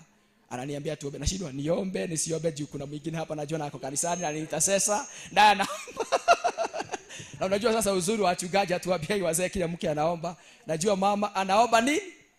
Sasa unashindwa hii. Sometimes unatuconfuse wachungaji. Unashindwa sasa hapa tuseme nini? Bwana asifiwe. Lakini tabia ya mzee inafanya yule muombezi wake amuombee maombi mengine mabaya. By the way, kuna uwezekano unaweza kuta kwako nyumbani hiyo issue inakusumbua, hata ukisikia mzee anasema ni hau. Haikuagi hivyo. Akikuja kwa karo anasema, pastor, na hiyo maombi usiweke gia juu sana. Nataka rogia. Pastor achezea tu chini. Hata usishinde ukiomba. Hiyo atasema tu the and may the grace. Yaani ni grace tu. Usishinde ukiomba pastor. Hiyo si maombi ya fasting. Sababu anajua yeye si amen kwake. Praise the name of Jesus. By the way, hata kanisani kuna hata issues zingine zinakusumbua, lakini ukikuja kwa apostle aulizwe, yeye anasema Mungu bado tumpatie mwaka mwingine moja. Unataka, by the way, nimeona hivyo. Mtu anakuja dada analia, pastor, miaka 40 guy faster. Ni akija pastor akimaliza anasema, mwadhani muhetua ngarawa another one year nimhubirie, kwa sababu hii hata akioleka ni divorce nyingine tu tutapata hapa another one year. Pastor anajua ukweli. Anajua, lakini kwa sababu ya attitude yako hawezi kukuambia ukweli. Vile anakuonaga, vile hata unaongeaga mbele zake, vile hata una behave, anajua vizuri hata akikufunganisha harusi. By the way, unaweza kuta pastor akikuwa device. Mnamwambia unataka kufanya harusi. Pastor anajua hii ni geshonoko nyingine kwa sababu lazima ivujike baada ya miaka 2, anakuwa device. Wewe modo hagai. Wewe kama mnapendana waliani huko alafu mkuje tu. Anakuwa device kwa sababu anajua hata auganishe kwa madhabahu, hata kuongeza shida nyingine. Anajua already attitude yako vile ilivyo, kama haibadiliki you can't go far. Na inafika wakati tufunguanie mioyo baka na watumishi wa Bwana. Ndiye akuambie ukweli. Ndiye akuambie vile mambo ilivyo. Bwana Yesu asifiwe. Akuambie wewe hata shida si maombi, shida sio pesa, shida sio kuinuka. By the way, kwenye nyumbani haujakosa watu wa familia yako, unajua vizuri uko na uwezo wa kuwasaidia, lakini kwa sababu ya hiyo urevi, kwa sababu ya hiyo kuwa unimanizer, kwa sababu ya hiyo attitude, unajuaga pesa yako huwezi achilia. Na hata akija kwako ako na shida, unajua vizuri huyu hata uko na milioni 1, lakini huwezi achilia giribiri. Unajua huyu kile anapaswa kupewa chakula. Zaidi ya hapo ni fair. Baada hata wachungaji kuna mahali inakuwa hivyo. Mungu anakuaminia tu fare kwenda na kurudi. Kwanza akuangalie vizuri. Akuaminia fare. Fare tu ndio Mungu anaamini. Cha chakula naamini tu kuachilia fare. Fare ikienda kidogo na kupromote kanyu. By the way, hiyo level huko ni ile level Mungu amekuaminia. Ni hiyo level huko. Si ya kwamba hawezi kupea hiyo level. By the way, sinaga shida ya kupewa vitu nyingi. Kama bado Mungu hajaona ninafaa. Na akiona unafaa, huyu Mungu alilisha Elijah na mahuru. By the way, Mungu akiona unafaa kupromote rahisi sana. Akiona inafaa kuita watu wakusaidie. Akiona inafaa. By the way, washirika hata ndio wanafanya kanisa ikae level moja. Mungu akiona vile mnasubua apostle. Sisemi hapa mnamsubua, sio hapa. Nasema kwa mfano. Abia yoneba ni kwa mfano. Mungu akiona kanisa vile ina behave na ile tabia attitude iko nayo na bado inakula mtumishi wa Bwana kichwa, hawezi ongeza another 200. Anasema nikiongeza 200 mtumishi wa Bwana kichwa imebro.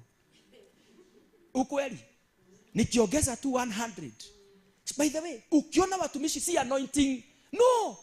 Pastor anaweza kuwa na anointing, lakini Mungu anajua hawa watu bado kama vile wanamkula akili. Tuongezee 100, tuongezee 200. Hata kama intercessor bado wanaomba, hata kama kuna watu wanatoa sacrifice, kuna vitu Mungu hata tufanya crusade, kuna vitu Mungu hatafanya. By the way, tunaweza fanya crusade. Na sisemi sio hii, sitabiri, mjue hivyo. Tunaweza fanya crusade. Mimi wakati niliingia mji wa Moro, nilikuwa najua sasa hii mji neema ile itatembea hapa. Hata niliacha kazi zote nikue, hata nikafuga hata magari yote nikasimamisha, kwanza nasikia ile neema itatembea hapa. Kanisa ya 1000 within weeks. Nikagonga kila siku jioni, ibada za jioni. Naona bado watu wakuji. Nikaita marafiki zangu hapa kutoka Nairobi, wakakuja tukavamia mji. Na kuambia tukafanya door to door. Watu 58 wakaokoka. Lakini kwa hao 58 watu 3 tu ndio walijoin kanisa yetu. The other 50s tulikuwa tunakutana nao. Kwanza nakumbuka mama moja akiwa na mzee wake wakienda kanisani. Waniambia, man of God, unaona vile ulituambia tukaokoka, tumeokoka. Lakini tulipookoka baadaye tukasikia Roho wa Bwana ametusaidia turudi ile kanisa ya zamani. Unasikia kama unaweza tusi mtu. Mwambie huyo sio roho. Mpaka sasa Juno unaweza fika mahali una question roho. Roho linahubiri watu wanaokoka, ni sawa Mungu. Baadaye wewe unarudi nyuma yangu. Alafu unawachukua, alafu unawapeleka makanisa mengine haikuhubiri. Kwanza Mungu tukuja tufanye MOU nyingine tuandikanie, tujue vile tutapelekana. Kwa sababu hata mimi nimeacha kukuamini. Umehubiri lakini ameadvise watu. Kwa sababu Mungu anajua saa hizo kanisa likijaa, utafikiria wachungaji wale wengine watu wanakuwa wajinga. Akakubali kwanza tufanye hivyo, wakienda makanisa mengine na hubiri wanaenda makanisa mengine, mpaka ikafika mahali kaanza kuona sasa unaweza hubiri hata kama hujahubiri. Nikaona washirika wa wengine wanahama wanakuja, nikajiuliza kwa nini wanakuja. Nikajua Mungu ameanza kukuaminia kitu, anaanza kukuitia watu. By the way, hata the level ya washirika wale utakuwa na wao, lazima kwanza akutrustie, aone tabia yako, aone nia yako. Baadaye anakushikia watu, anaanza kukuletea, anaanza kwenda kuchota wengine, anakuletea. Bwana asifiwe. By the way, attitude ya watu kanisani inaweza zuia mpaka president akuje hii kanisa. Maana wengine wakiona tu president amekuja, baadaye guy kanisa mzima baada ya ibada wataomba namba. Taona sasa line nyingine hapo, andika namba yako hau, na niko na watoto wanataka kusoma basari sijui nini, unasema yote. Huyu mwingine naye nyumba anataka kusema yote. By the way, tabia inaweza fanya mpaka MP asikuje kanisani. Tabia inaweza fanya mpaka MCA asikuje kanisani. Maana akikuja na aliona watu wamekuja kuomba, baadaye ndio hao wote na shida zao za mke, za watoto, za mpaka zile za Mungu zote waheshimiwa. Sasa waheshimiwa anataka kwenda mahali anaona watu tabia. By the way, kuna hata mheshimiwa akiingia hii kanisa, hata pastor kama sijaiva vizuri, topic inabadilika. Nasema na mkijua leo tulikuwa tumefanya mchango wa kumaliza kadiri ambayo hakuna, kwa sababu already kuna umeona mtu anafaa kuleta pesa. Until wakati tabia zetu, nia zetu zinabadilika. Vile tunaona mambo, tuanze kumtegemea Mungu na kuamini Mungu, then utaanza kuona neema ya Mungu. Utaanza kuona Mungu akikuinua, Mungu akikupeleka juu. Uliza your neighbor, bado unaonaje hii tabia? Bwana asifiwe. Yeah. By the way, kuna watu wako na nia mbaya, attitude mbaya mpaka towards men.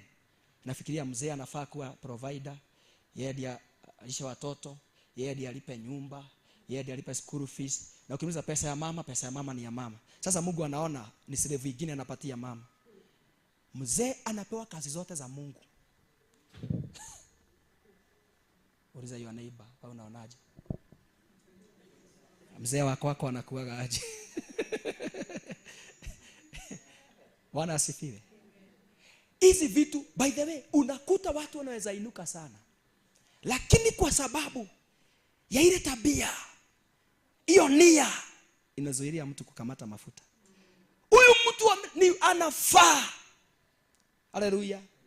Huyu mtu ni mzuri, lakini tabia inaweza zuia. Bwana asifiwe. Haleluya. Tabia inaweza zuia. Tuko pamoja? Wangapi wanabarikiwa? Nilikuwa nataka tuhubiri fire revival, nikasikia Roho wa Bwana ananiambia tuongee kuhusu the right attitude. The right attitude. Utachapa maombi hapa tu fast. Tuombe hapa mtumishi wa Bwana atubwagie mafuta, but attitude ikiwa mbaya na utaki badilike, na kuambia bado Mungu atasema bado sijaamini. Bado sijaamini. Haleluya. Kama kuna kitu tu Mungu anataka kuona kwetu ni sisi wenyewe umprovie. By the way, uonesha tu Mungu. Paulo akaambia Timotheo, jioneshe kwa watu that you are approved. By the way, kama kuna kitu inafaa ni kujionesha tu. Hiyo nafasi. Praise God. Hata ukienda mbele za Bwana, jioneshe vile unamtegemea Bwana. Ukija, Biblia inasemaga ya kwamba Petro akaenda kuomba. Petro na akina Yohana wakaenda kuomba saa 9. Yakakuta mtu alikuwa anaona ana matarajio. Huyu mtu alikuwa na expectation ya kupokea. Yeye alikuwa na attitude baya by the way. Watu wote alikuwa anafikiria akipata pesa kwa sababu ni kilema, pesa ni kila kitu. Na kuna watu wakufikiria hivyo. Ya kwamba pesa ni kila. Aliza yeye neighbor, unaona pesa aje? Wengine wanafikiria pesa ni kila kitu. Pesa ni kila kitu. Nikipata pesa nimepata vyote. By the way, ukiwa unafikiria hivyo Mungu hatakupea pesa. Maana pesa si kila kitu. Yaani unaona kama ukiwa na pesa hata hakuna haja ya kuwa na Mungu. By the way, kuna watu hata wako kanisani kwa sababu tu Mungu akiweza achilia tu hivi pesa. Hii mambo ya imani imeisha. Si niko na pesa. Pesa ni kila kitu. Money is everything. Yeah, ni kweli ukiwa na pesa utafanya mengi. Bado ukiwa na tabia mbaya hata uwe na pesa.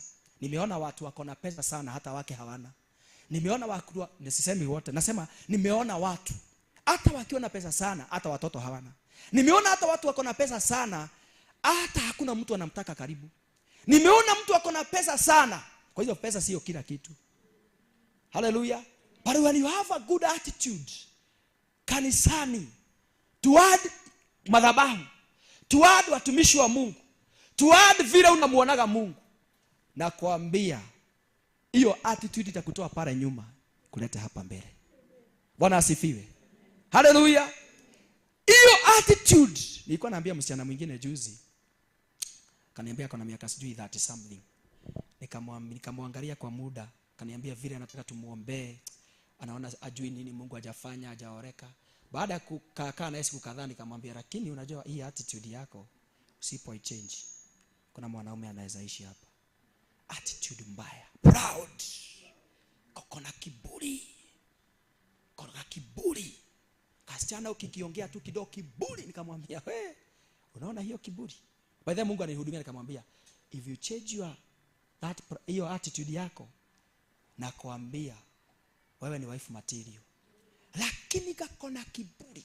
Najua mwanaume yule pastor, Mungu anipee mwanaume, na huyo mwanaume ajue ya kwamba aniheshimu, ajue amekuja kwa nani, nimetafuta pesa zangu, ajue. Nikamwambia wewe, nikamwambia okakahora.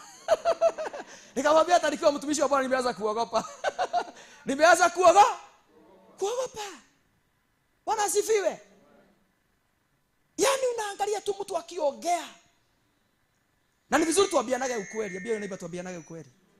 Maana watu wengine hata wajui. Kama waambie wewe kuja pole pole. Najua mimi nimefanya, pastor nilikuambia. Hata sasa anakuwa pastor nilikuambia. Tuigana nile. Hata heshima. Nikajua huyu. Ni dana ya kile gitumite ikare for 40 years. Hata asipobadilisha. Naona hata kaka. Mimi naona kukaka.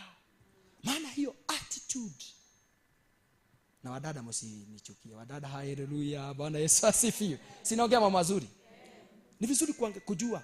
Even as sometimes as servants of God, kuna wahubiri wako na neema.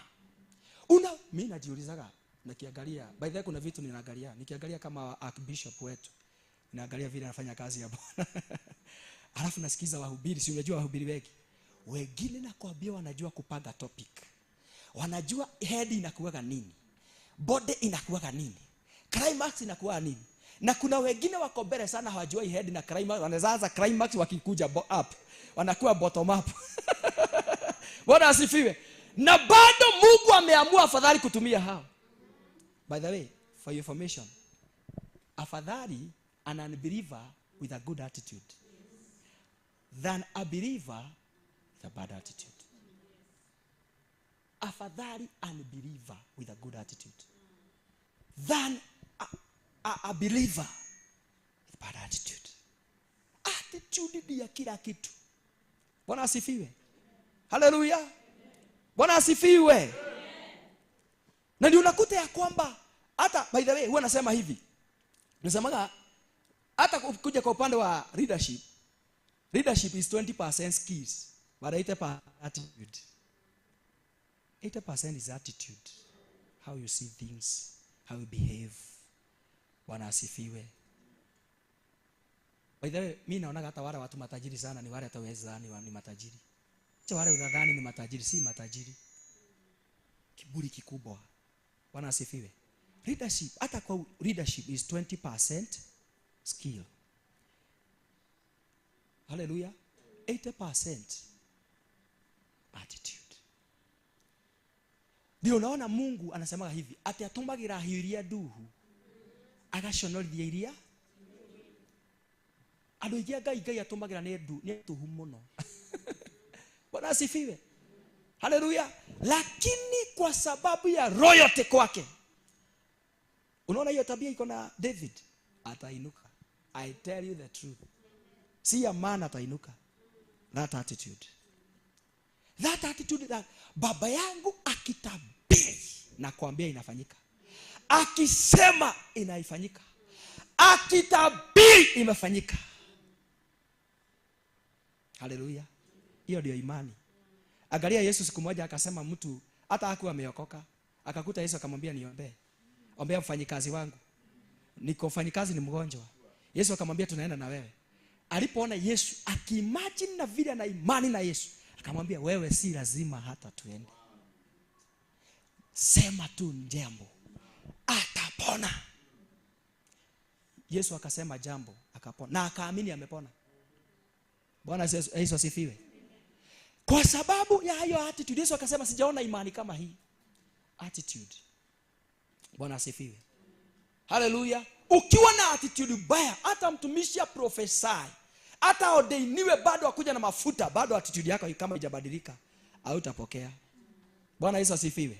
Lakini ukiwa na attitude nzuri, nakwambia mambo itabadilika. Nakwambia Mungu atafanya tuinuke. Sasa uliza your neighbor. Wewe ni kama yule mchungaji anasemaga kaproti isipatikane. Nyumba isipatikane. Gari usiendeshe. Mama kubwa, by the way, hata mimi, na hiyo ni kwa kila mmoja. Niliwaambia hata mimi mwenyewe, Mungu alinibariki sana kwa biashara nikanunua mpaka magari. Lakini nilifika pahali wakati Mungu ameninua kwa huduma. Nilipoona huduma, Mungu anataka kunipitishia challenges, nielewe ministry, nitengeneze attitude. Nikafikiria sasa na mimi ni mwerevu sana. Nikajiona naweza fanya biashara mingi. Sasa nilikuwa nafanya taxi, pastor, mimi ni pastor. Napigiwa simu na mke wangu naambiwa niko Kericho saa hizo na naambiwa leo ni siku ya ushirika. Namwambia nyinyi no muthiaga na mbere ni besha ndiramwethera. Ithe niguo na ithe mutienda kuria muno. Sasa attitude yangu Mungu siku moja akanionya, akaniambia usipobadilisha hii vile unaona mambo, takunyaganya hii gari. Amwana muza sasa udatiga gari ile. Ciana cia kwa ile ageki. Mwaiuliza Mungu hivyo. Hii kabiashara ndio tunakuraga.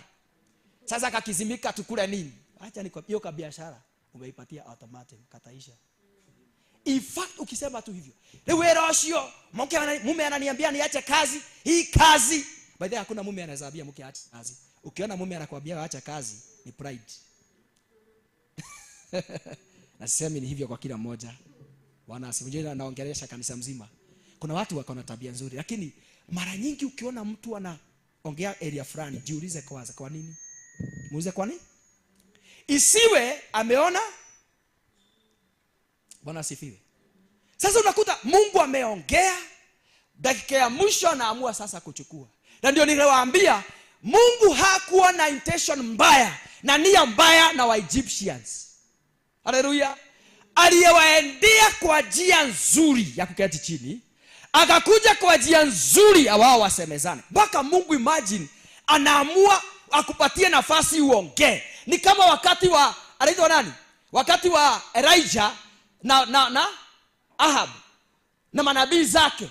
Imagine anawapatia kwanza nafasi ya kwanza. Haleluya.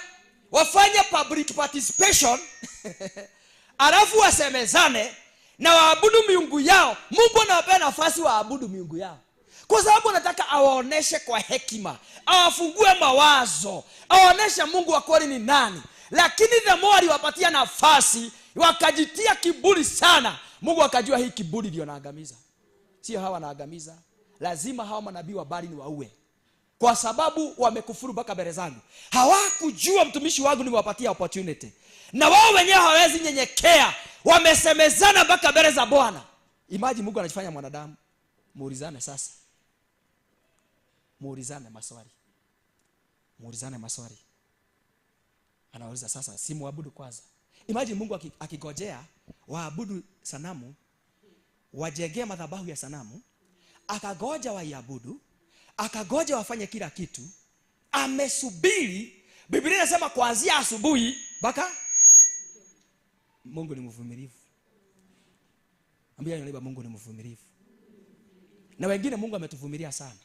Anavumilia. Anagoja. Haleluya. Na ilipofika sasa, maana ni mtumishi wa Bwana aliwaambia, wao wenyewe hawakufika mahali waseme hapana. Venye tumeabudu mpaka saa 6. Venye imefika saa 6, mtumishi wa Bwana tumeona, tumekubali hata kabla ya kuona. Na tumeona huyu Mungu yetu haifanyi kazi. Ligojea mpaka wakati mtumishi amesema muda wenu umei. Unajua kuambiwa muda wako umeisha ni kuambiwa mpaka muda wenu wa kuishi umei.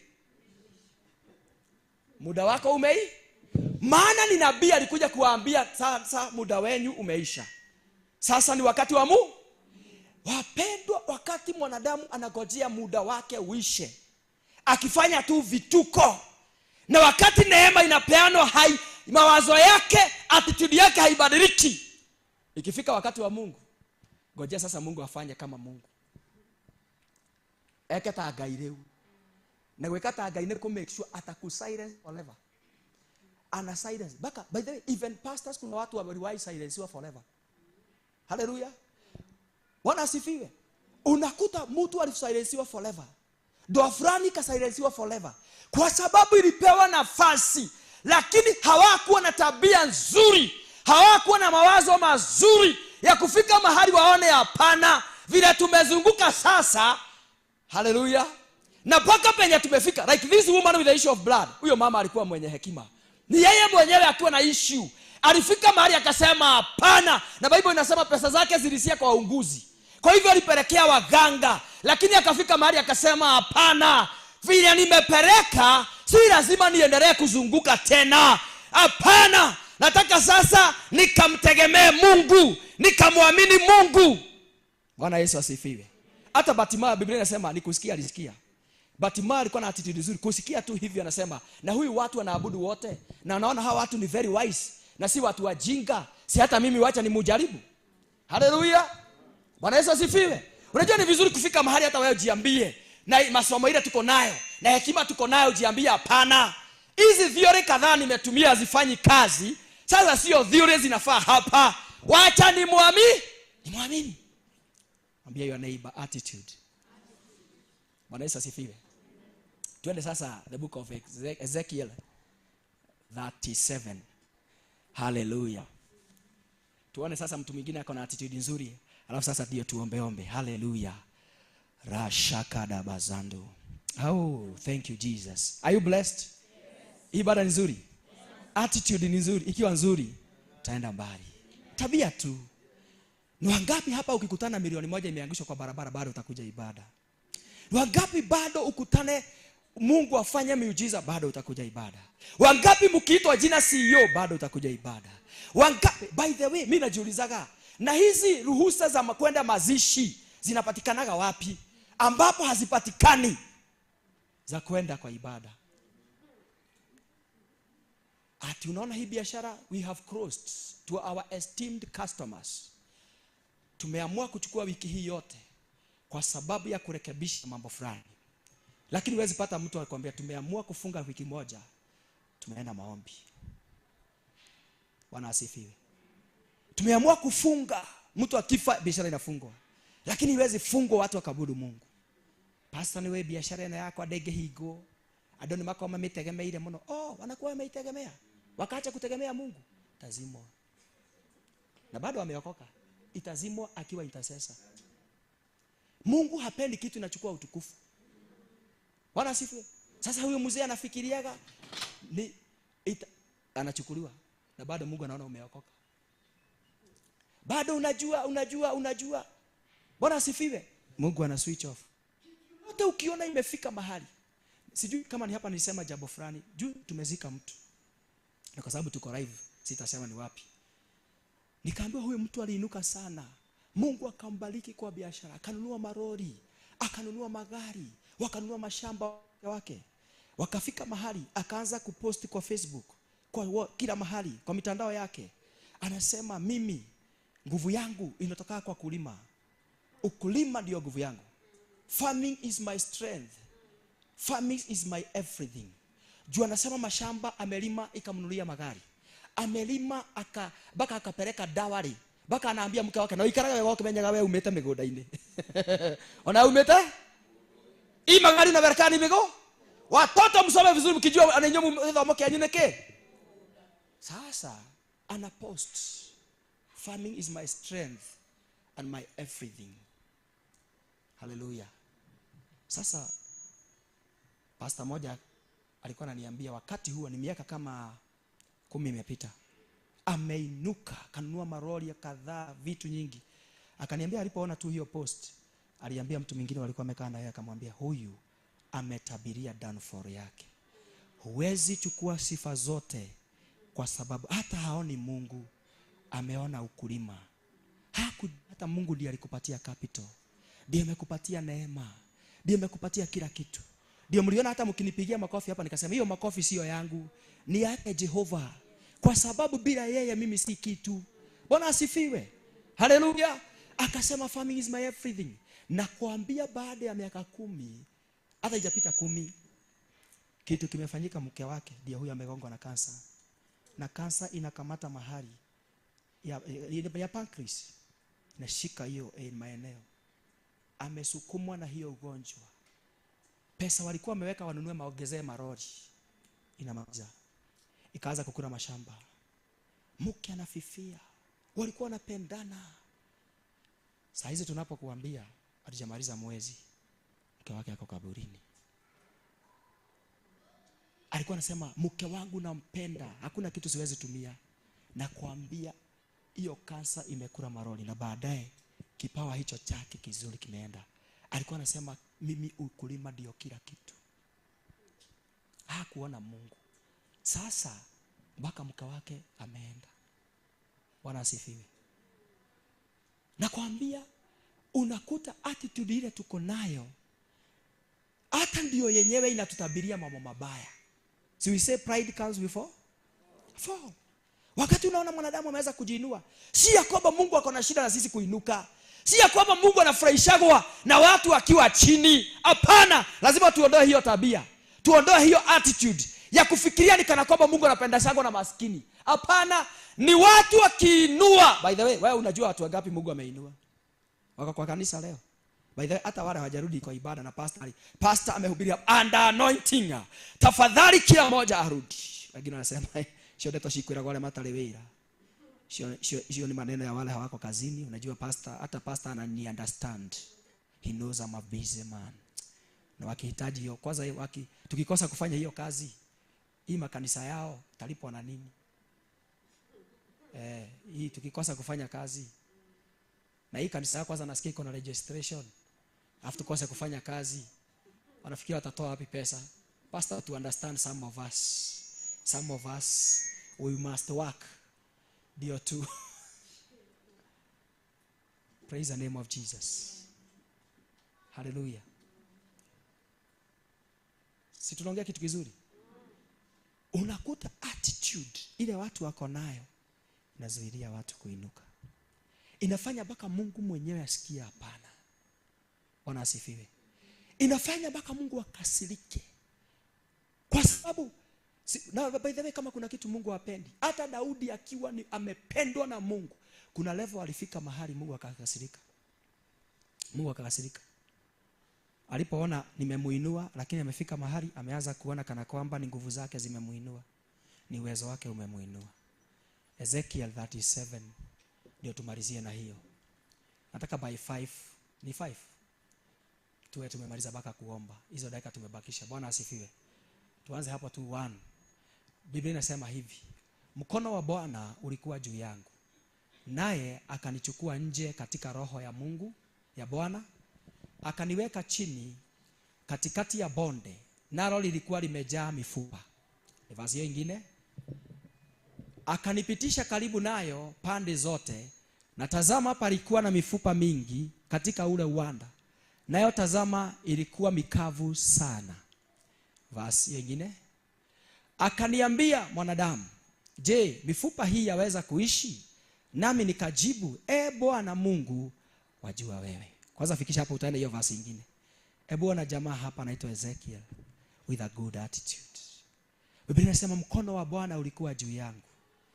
Na kwa sababu hata mkono wa Bwana ulikuwa juu yake, Mungu ako na nafasi ya kumchukua na kumpeleka. Kwa ndoga iginya dage masheria. Haleluya, anamchukua tu anampeleka. Yaani Mungu anaweza taka tu kukuonesha mambo, akutembeze tu. Haleluya.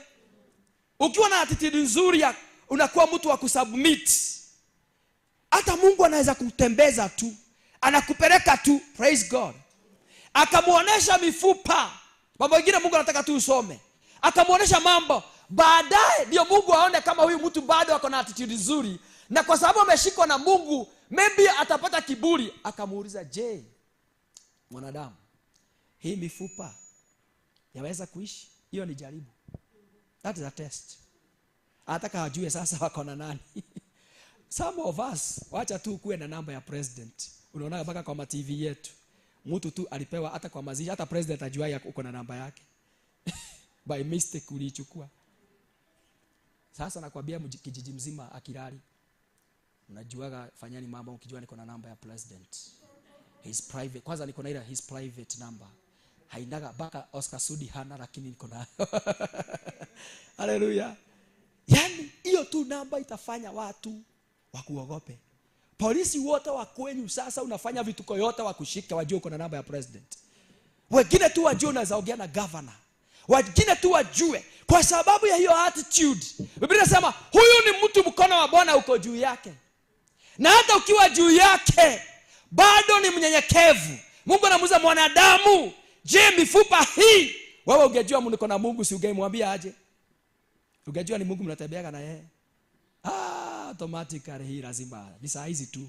Sinajua tu utafanya mambo vile unafanyaga. Akasema hapana. Akasema Bwana Mungu wangu, wajua wewe. Hii kusema wajua wewe ni humility, ni unyenyekevu. Hata kama Bwana tumetembea na wewe, ibada ya jioni ya leo itakuwa vile unatamani. Kwa sababu tu si ya kwamba ninajua kuhubiri, si ya kwa sababu ya kitu fulani, wewe wajua. Fanya tu jambo Bwana.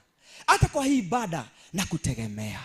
hata kwa ibada hii na kuamini, kwa ibada ya siku ya leo na kutegemea Bwana.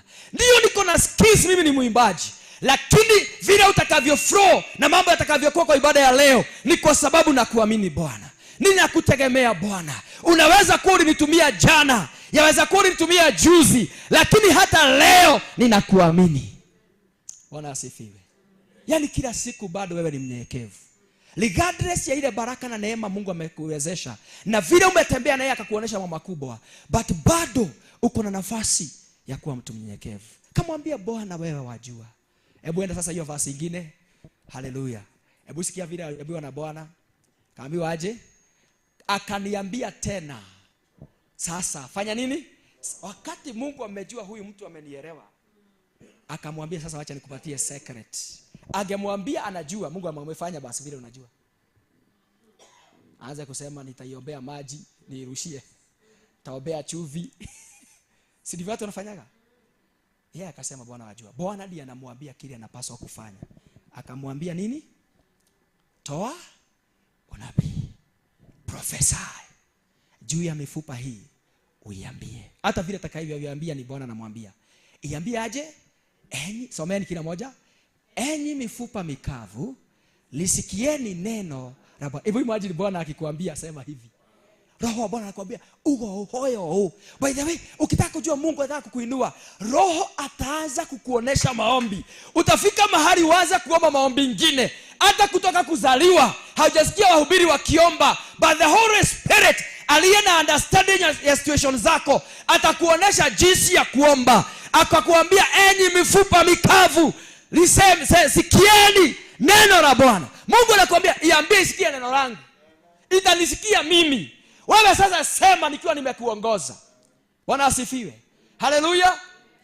Ya kizungu inasemaga and I prophesied as ingine nasema as I was commanded. Ingine as I heard, as I was led. Uliza your neighbor, wewe unaongozanga na nani? Sasa hiyo ndio shida ya kutokuwa na attitude nzuri. Unakuta mtu ndiye anafanya kwa sababu ya skills, lakini hana kiongozi. By the way, hata ni hubiri kwa sababu ya skills, itasikikana hii ni ya skills.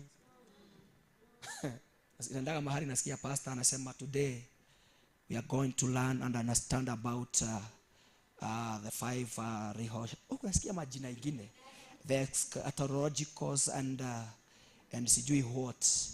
And first of all in Greek and this word in Hebrews, this word in Portuguese. Najua sasa David anasema kwa moyo sasa leo wacha ni tune tutasoma Kizungu.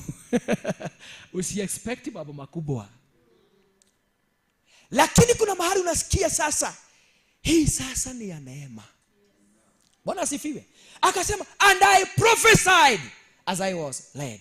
Nikatoa unabii juu ya mifupa hii. Uliambia enyi mifupa mikavu lisikie neno la Bwana. Sasa enda hiyo nyingine. Haleluya. Bwana Mungu akaiambia mifupa hii maneno haya. Tazama nitatia pumzi ndani yenu nanyi mtaishi. Bado huyu ni Bwana anaongea.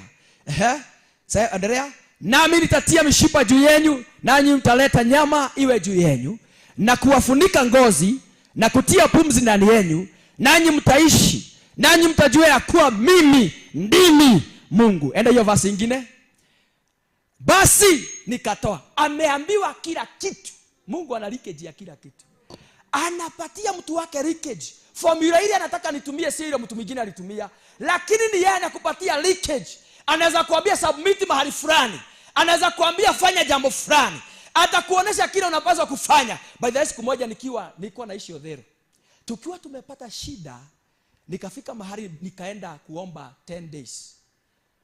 Nikaenda tukiwa na mke wangu tukaomba 10 days. Baada ya maombi ya 10 days, nikiwa huko kwa maombi, nikasikia Mungu ameniambia mwaka huu nitakuinua. Enda azisha biashara ya duka. Hama Odhero ukaishi Kikuyu. Na Kikuyu nitakubariki. In that night nikiwa prayer center, I saw the servant of one of the watumishi wa Bwana wanajulikana Kenya, akakuja kwa dream yangu. Akaniambia enda uhame Odhero ukaishi Kikuyu. Na Kikuyu naenda kukubariki na biashara ya duka. Na huko nitakuinua. Already ameniambia ni duka. na ameniambia atanibariki, na kwa ndoto akanipatia 20,000. Na kuambia the following day nilienda kuhama Udhero, nikaanza kutafuta nyumba. Tulikuwa tunaenda miguu kutoka Udhero mpaka Kikuyu. Tunakosa nyumba siku ya kwanza, tunarudi kesho. Siku ya 3 tulipata nyumba mahali. Sijui hata hiyo testimony nimewahi naisemaga sana. Siku ya 3 ndio tulifika mahali kunaitwa Regen, nikakutana mtu mwingine. Mke wangu akaona kiatu, tukaenda kuinunua. Pale juu ya muda wetu ndio nakimbia.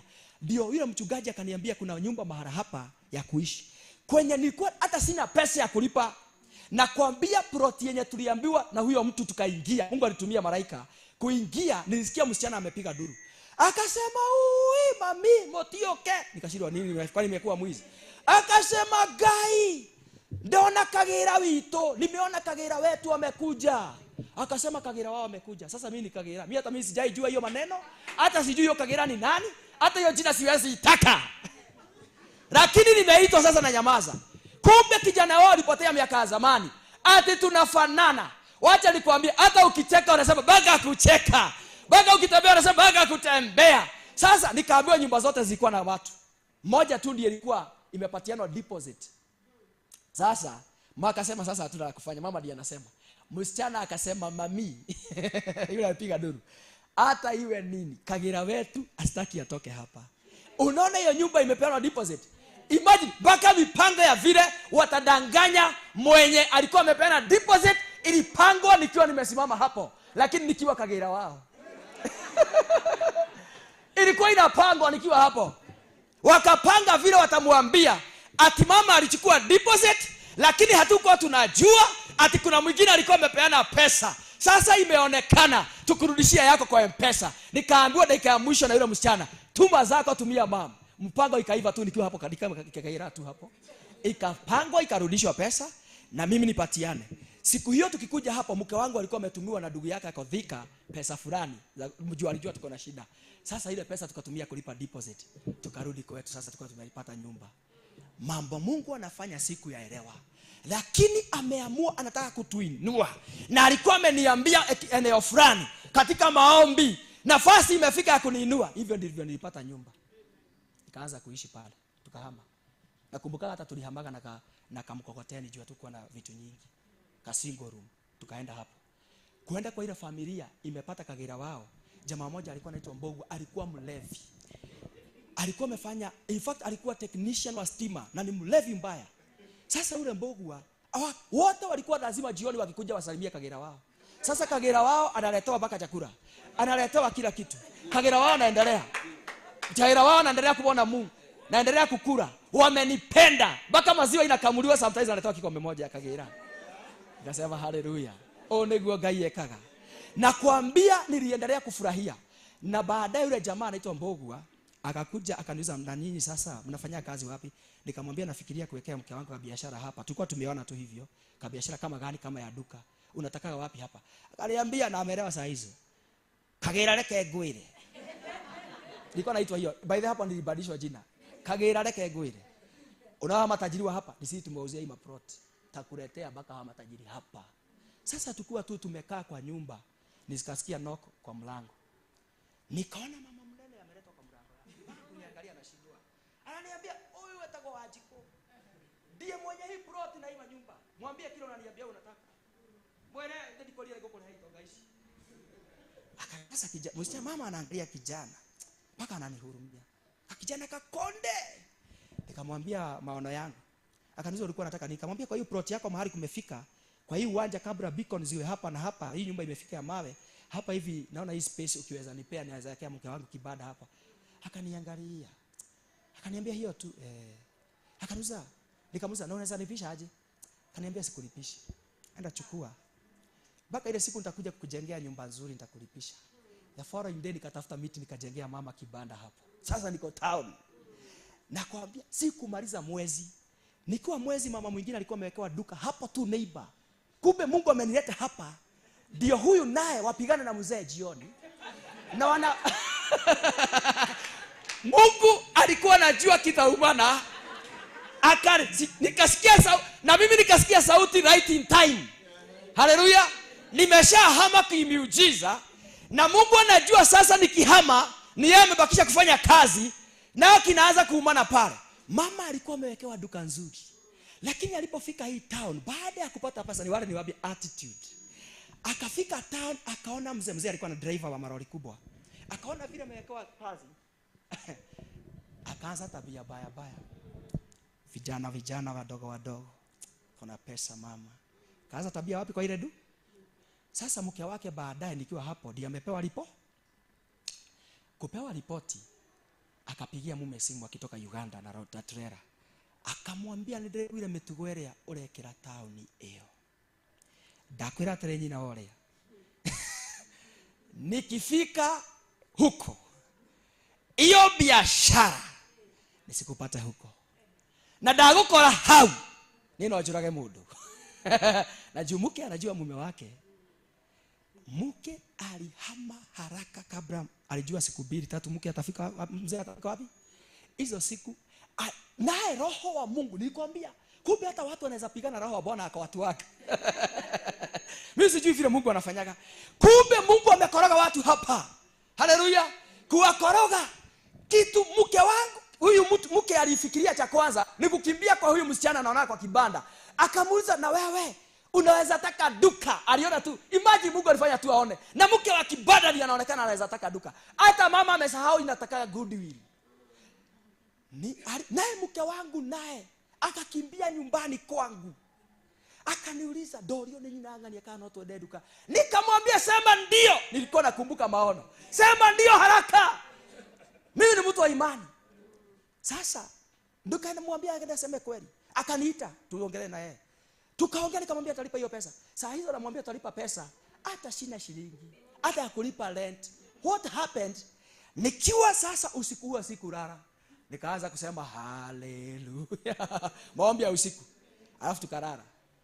Nikasikia tu jina imekuja kwangu. Kuna treasurer wa kwetu kanisani alikuwa friend yetu sana, kaambia mke wangu amka asubuhi saa 11. Nikamwambia amka, kabla dada fulani anakuwa mwalimu ajaenda shule, umwambie akukopea 5,000. Deposit ilikuwa 5,000 akupatie. Imagine yule tu mtu nilimwelekeza kwake, kukimbia kwake alienda amempatia deposit ile pesa, mpaka akamuuliza ulikuwa unataka zaidi ya hiyo? Imagine Mungu ameshafanya kazi, akampatia pesa, naye akakuja kwangu akanipatia. Nikaenda huyu mama tukachukuana na yeye, tukakuja Kangemi. Hawa walikuwa wanaishi Kangemi Road. Wakatuona na yule dada, tumekuja kumwambia vile tunataka, tukabadilishana nyumba, deposit nilikalipa, na tukaongea naye mpaka shelves nitalipa pole, vitu zenye ziko hapo nitalipa pole, hizo vitu zingine nitalipa pole. Maana sasa unajua naenda kwa haraka. Afadhali uwe na kadeni, utakuja kudai kwa sababu ile muda umepewa inaweza isha, na mume akikuja mambo yote imeisha. Sasa hivyo ndio tulibadilishana. Huyu akaambiwa, by the way, nilipochukua duka sina la kufanya, sina pesa nyingine. Baada ya siku kadhaa watu wa area hila wakamwambia wewe ni mjinga, ulipatianaje nyumba? Kujua ni yetu ikawa na vita, na kuambia ililete vita, ikaleta vita mpaka tukafanywa mkutano headman ni kila kitu. Sasa nikauliza wanataka wanarudishia nyumba, maana kuna wengine matajiri wa ile area wanataka kupatiana mpaka goodwill.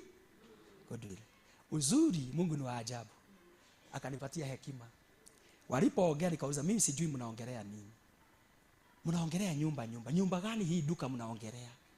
Akaniambia duka ile ya huyu umepewa. Nikamwambia mimi sijui duka yake. Ile duka ninajua ni ile wewe kama landlady unajua ni huyu alinipatia na tukakuja kwako na tukaandikania. Sasa duka yake sijui iko wapi. Mimi yangu ni ile iko hapa. Na yangu sina mipango ya kupeana. Bado akasema kweli. Akasema ile mtu yake igwa. Na ni mahali ithano mtu yokire kwa kwa noyo. Na akioya nyumba na ngimwandika ritwa. Riu ritwa ni ria? Kesi ilishaga hivyo. Na kuambia from that day, huyo dada ile miaka niliishi Regen hakuwa hiyo niongeresha. Alikuwa anasema kijana huyu anakuwa mchawi. Nikadogire. Lakini hakujua Mungu alikuwa kazi. I prophesied as I was led. Nikatabiri kama nilivyoongozwa. Wakati unafanya kazi ukiongozwa na Bwana, atakuvukisha bahari ya Shama, atakutetea, atakushindania, hata atakupatia majina na wewe uitwe jina fulani. By the way, kuna mtu tu akikuona hivyo tu Mungu anajua utapata access. Atafanya mipango kivyake Praise the name of Jesus. Jioni ya leo nataka kusema ya kwamba wakati hata tunafanya kazi kama ni ibada, hata kama ni kutoa unabii, kama vile Mungu anatuongoza, lazima tutaenda mbali. Praise the name of Jesus. Lakini shida yetu ni ya kwamba tuna prophesy kwa sababu tunajua, kwa sababu tumewahi sikia, kwa sababu tumeambiwa. Lakini jioni ya leo, kama vile Bwana anavyotuongoza, kama vile Bwana anavyotuelekeza, na Bwana ameona umequalify, ameona uko na nia njema, ameona umekuwa mnyenyekevu, ameona umekuwa mtu ambaye sasa unaweza inuka, mwachie hiyo ingine. Ataambia Roho Mtakatifu kile anapasa kukuambia. Utaenda kubisha milango ya mabiashara, na hiyo biashara utapewa. Utaenda na utaoleka, utaanza kufanyiwa mambo ambayo Mungu ameona you qualify, na hakika utainuka. Baada ya ibada ya siku ya leo, nataka nikuambia ya kwamba vile umekuwa mnyenyekevu, na kuna muda ambao Mungu amekuobserve na ameona hii attitude uko nayo, vile umekaa na mtumishi wa Bwana, kuna kiwango nataka kukupeleka. Kanisa la CFC, nataka nisabiri niseme ya kwamba Bwana hakunituma hapa bure. Kuna watu ni muda majira yake ya kuinuka na inua. Na siku ya leo napotabiri mahala hapa, najua kuna watu usiku wa leo watanenewa na Bwana, awaambie siri, awaambie kile watakachofanya, awapatie majina mengine. Hata Daudi akasema, ni Bwana ambaye amenifanyia haya, ni Bwana amenibadilishia ushuhuda. Na hivyo itafanyika jioni ya leo. Baada ya kutabiri mahala hapa, ujumbe huu nimenena katika madhabahu haya, ni kwa sababu Bwana alitaka ukufikie ya kwamba majira yako imefika, tabia yako imeonekana, lazima uinuke katika jina la Yesu. Mtumishi wa Bwana Ezekiel akaanza kutabiri, na alipotabiri nyama zikakuja, alipotabiri mifupa ikarudiana. Kuambia jioni ya leo tusimame na miguu yetu. Kuna mifupa inaenda kurudiana. Kuna mtu wako mke ambaye hana mume, lakini jioni ya leo na kuambia unaanza kutafutwa, na kuambia kuna majina unaanza kupewa. Kuna kiwango utaanza kuinuka in the mighty name of Jesus. Kuna level unaanza kuinuka. Roho wa Bwana atakupatia maombi, utaanza kuomba na ndimi hata hujawahi zisikia. Wengine wamekuwa wakiomba kawaida, hata zingine ni wewe tu umetunga. Lakini kwa baada ya ibada ya leo utafikia rika mashanda, rika mayande, mazoka paradina. Na utakapokuwa unaomba, na kuambia kuna milango itafunguka, na kuambia kuna vita itafika mwisho, na kuambia kuna watu watakuletea misaada, kuna makunguru wataanza kukuletea utajiri wako. Kwa sababu baada ya ibada ya leo, tabia ya wengi ambayo wamekubali badilishwe katika ibada, mtumishi wa Bwana amekuhubiria, na ni kweli umekuwa ukiobserve na umeona mambo unafaa kurekebisha, na ukaona hii tabia sio ya Mungu. Lakini baada ya ibada hii na kutabiria, lazima mifupa mikavu ianze kurudiana, lazima nyama zirudi mahali pake, lazima kila kitu rudi mahali pake, mishipa itaanza kurudi mahali pao. Na kuambia hata upepo, hebu sikiza kidogo. Biblia inasema hata alipokuwa anatabiri wakati mwingine, upepo Mungu akakosi utoke from all directions, ulikuwa unaleta uhai. Mungu anataka tuende pamoja na yeye. Hataki aachwe nyuma. Hataki utukufu wewe uchukue. Anataka utukufu uwe wake. Akajificha mahali sasa, na amemwambia siri. Akisikia kile amesema, kama vile amemuongoza anafanya. Akasikia anasema anafanya. Nakwambia kuanzia siku ya leo, maombi yako utakuwa unaona inajibiwa haraka. Utakuwa unaomba kitu inajibiwa. Mikesha yako haitakuwa in vain. Oh, rikabaganda rababozaya. Jehova ni atwendete muno. Mungu anatupenda. Upendo alio nao kwetu hata kubali tuteseke, hata kubali tulie tena sana. Biblia inasema ni yeye hufikisha kilio mwisho. Haleluya. Ni yeye hupeana mbegu za kupanda. Akitaka upande utapanda. Akitaka, ni vile tu Mungu anataka tubadilishe attitude zetu, vile tunaonaga kazi ya Mungu. Ukiona unaambiwa leta sadaka, leta ile nzuri. Wacha Bwana aone moyo.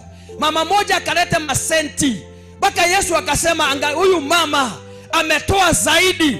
Maana kila kitu anaangalia attitude, anaangalia ndani. Bwana Yesu asifiwe. Biblia inasema ya kwamba angalieni yeye aonaye ndani. Anaangalia mawazo yetu. Wewe Mungu hana haja tu na sikutuona vile tulivyo. Lazima angalia attitude, angalia mind, angalia moyo. Anasema huyu moyo bado uko na bad motive. Bad motives zinaletwa na attitude mbaya. Bwana Yesu asifiwe. Akiona mtu ako na nia njema, na kuambia atainuka. Alipoona Yesu na ni mwana wake ako na nia njema, Biblia inasema akampatia jina ambalo limepita majina yote. Kuna watu wanataka kubadilishiwa jina jioni ya leo, na kuambia Mungu ana majina imepita majina yote. Mungu ana utajiri umepita utajiri wote. Nikisoma Biblia inanishangazaga kusikia Biblia ikisema hakuna mtu amewahi kuwa tajiri kama Ibrahimu. Hakuna mtu tajiri kama Ibrahimu. Nani anasema Mungu anataka maskini? Hata sisi zote tukiwa matajiri, Mungu hana shida. Bia yoniba, Mungu hana shida. By the way, difference ile kubwa jioni ya leo ni mind zetu, mioyo yetu. Tugeuze tabia. Kuanzia leo ukija kwa ibada ukuje mtu tofauti. Vile unaona kazi ya Bwana ione tofauti. Sema I'm a builder. I'm a builder. Ni mimi nitajenga kazi ya Bwana. Ni mimi nitafanya kazi hii. Wacha kujigonga kifua, tunajua mtumishi wa Bwana. Nikiweza toka hii kanisa hii mtumishi wa Bwana ataisha. Na kuambia Mungu atakuondoa na kanisa inuke. Mungu atakuondoa na inuke. Have a good attitude. Sema yote Bwana anitumie na kwa utukufu wa jina la Bwana. Ni kwa utukufu wa jina la Bwana. Ni kwa utukufu wa jina la Bwana. Oh rikaba shanda. Siombe hata kwa dimi dakika 2. Mwambie Bwana usinibadilishie tu. Si hata mimi unigeuze. Nataka unifanyie kazi. Nataka Bwana tu nifanye vile utakavyo. Mawazo yangu, maisha yangu, vile nitembeavyo, vile ninavyofanya mambo. Na kuambia Bwana ana mpango mzuri. Bwana ana kusudi jema. Mtumishi wa Bwana anaitwa Petro alipofanya kazi ya Bwana akajibu maswali kama alivyoulizwa. Maandiko inasema na akafika mahali Mungu akamwambia, Yesu akamwambia, wewe Petro, tazama hautaitwa hivyo, hautaitwa Saul tena, utaitwa Peter, kumaanisha wewe ni the rock, kwa sababu ndani yako nitajenga kanisa ambalo misingi ya kuzimu haitakuwa na uwezo. By the way, kile Mungu anafanya ndani yetu, hakuna misingi ya kuzimu itaweza kuitingiza. Kama unakona sadaka yako ilete kwa madhabahu na uendelee kuomba. Leta ukiomba, ambia Bwana nina matumaini ya kwamba siku ya leo kuna kitu nanibadilisha. Kumbe kuna vitu umeninyima kwa sababu ya attitude yangu. Kuna vitu haujanipatia kwa sababu ya vile naona mambo. Kuna vitu umeninyima kwa sababu unaona bado sijafika kupita mitihani ambayo Bwana unataka nipite. Kumbe maswali sijajibu vile najibu. Kumbe Bwana anakuongoza na bado unasema vile unataka. Bwana anakuambia sema hivi na wewe unasema vingine. Bwana anakuambia toa unabii na unamwambia si utabii, nataka kuwa mwinjilisti. Bwana anakuambia bariki watu na unamwambia sio kuwabariki, nataka kufanya kitu fulani. Oh, attitude zetu ndio zimezuia mambo makubwa. Oh rikaba shandara babozaya. Baada ya ibada hii, si Mungu aone katika kanisa la CFC kuna watu tu wamebadilisha tabia zao. Kuna watu wamebadilisha jinsi ya kuona mambo. Kuna watu wamegeuza maono yao. Ibrahimu akaambiwa na Bwana, as far as you can see, I am giving it to you. Ni kile unaona, kile wewe mwenyewe unaona, kile unaamini, kile wewe mwenyewe umequalify kuona, ndio Bwana anakupatia. Oh shantara babozaya. The name of Jesus. Hebu tulia kidogo. Tulia kidogo. Nikwambia tu attitude ikibadilika, Mungu atainua watu. Usiketi chini. Usiketi. Maana tunamalizia. Hata ni vizuri kujiulizaga, sadaka hii ninayotoa. By the way, there was a time kanisani kwetu nikawa na issue hata na mchungaji wangu. And it happens. Hata wao ni wanadamu. Kawa na issue. Sometimes unaona kama nakuchukia, unaweza ona jambo lingine. Na si vizuri kwa sababu kuna unyosha shetani pia yuko. Anaweza kukuonesha kitu haiko. Unaona ni kweli siku hizi hata anisalimii. Ulikaa na issue. Baada ya kuwa na issue kwa muda. Lakini kitu moja ilinisaidia. Nilikuwa najua hii madhabahu ni ya Mungu. Mahali hapa nakujaga ni kwa Mungu. Hakuna siku Si kutoa tithe yangu, Pastor David, ati kwa sababu pastor hanisalimii. By the way, kuna wakati mke wangu akagonjeka, akawa mgonjwa kwa muda, hata my bishop hakuja kumwangalia, hakuja kuwaletea maombi. But on Sunday nakuja kanisani, nakaa kiti ya mbele, namwambia Mungu, shida yangu haikuwagi watu atakuja kuniona, hata wasipokuja wewe unione, wao unitembelee. Do you know, ilikuja usiku mmoja mke kuamka akaniambia kuna kitu nimesikia kimeniacha. Alikuwa ameandikiwa bed rest, akona mjamzito wa mwezi mmoja, ameandikiwa bed rest. Sasa unashindwa atakuwa bed rest miezi gapi? Bwana asifiwe. Sasa tukateseka, mpaka kuosha kitu unaajiri mtu, na sina hiyo pesa. Hiyo jaribu ikawa kubwa kwangu, haikubadilisha attitude yangu.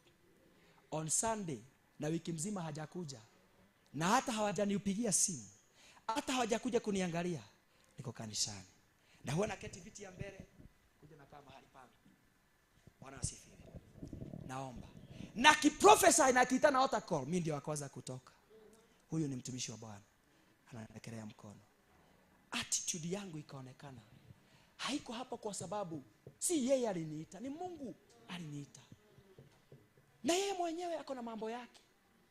Sijawahi kosa kwenda kwa ibada kwa sababu ati pastor wangu hakunisaidia. Au wengine walipata, mwingine akujai church bana alipata mtoto, na apostle hajawahi atatumana. Paka unaweza shindwa kwa paka Musa siku moja akakasirika. Paka akauza mkwani hawa watu ni mimi nilizaa. Paka unashindwa. Wao ni wao wamefurahi nyumbani. Na bado shida yote wanataka kukuletea Pastor David. Pastor Sam, hujai kosa mtu kama huyo. Ana ate ukuja mazishi ya niko yangu. Unaweza fanya mapasta wakanyae tu wakikimbia na kukimbia kila mahali ndio mshirika asipotee. Mimi sikuwa na shida. Na by the way hakuja. Wiki zikaisha, mwezi ukaisha. Mwezi ulipoisha, usiku moja tukiomba na yeye tumeshikana tu mikono kwa kanyumba yetu, akasikia kitu imemwachilia, akapona. The following day tukaamkia, akaniambia, nilisikia ameniambia anakuja kusaidia kazi kwa duka. Akakuja kwa duka. Siku hiyo alipokuja kunisaidia kwa duka, nikaona Prado ya my bishop imekuja tu imesimama kwetu. Akakuja kwa geti yetu akaambiwa, huyu kijana ako kwa biashara yao. Akakuja akakuta mke wangu ndiye ananisaidia, naye alikuwa na biashara yake pale anafanya kazi. Akatuza Guy, karagodhi hata nikamwambia, Guy, Jehova alitutembelea jana usiku. Alitutembelea. Tuliongelea hapa kwa gari. Mpaka vitu zenye zilikuwa kwa buti alitupatia tu, akatwambia ndio alikuwa anatuletea. Na akaona msamaha sana kuona Mungu alitubeba, akatuambia hivyo ndivyo tulikuwa tunataka. Na kama Mungu ametutagulia, hata hakuna haja tushinde tukiingia. Kuna mahali pengine tunaweza kimbia. Nikaambia mtumishi wa Bwana, msiwe na shida. Mnaweza enda kuangalia huyo mwingine akaona shida. Mimi nimeshatembelewa. Alafu nikarudi kwa duka yangu. Nikaweka kato, nikapanga vitu. Mtumishi wa Bwana, gari imesimama hapa. Nikapanga vitu mpaka debe moja ya viazi. Tukashikania na mke wangu, tukafungua buti, tukaweka kwa gari ya mtumishi wa Bwana. Tukawaambia mtumishi wa Bwana, Mungu awabariki sana. Sisi tulikuwa tunataka Jehova, na Jehova amekuja na kile ametupatia. Hata kama watu wangetuangalia, watuletee maelfu mamia, hawangefanya vile Mungu amefanya. Sina chuki, sina shida. Mpaka kuona baba yangu namkimbilia na mrukia, ni furaha, lakini hajakuja mwezi umeisha. Attitude. You know, since niligonjeka, Apostle Ndora Waroingi have never, say never, have never even dared to call, have never even kuandika ka SMS aseme I'm praying for you, have never. Ukikana hiyo attitude, na ni Mungu alikuokoa. The man of God Apostle Ndora, yeye tu ni custodian, amepewa tu kuangalia kazi ya Bwana. Na hata yeye ni limited. Saa hizi yako nje, hawezi kuwa hapa. Hata ukifeiti hapa, labda tu aseme Pastor Sami na Pastor Maina na Pastor David tuwakurekelea mikono. Ako mbali.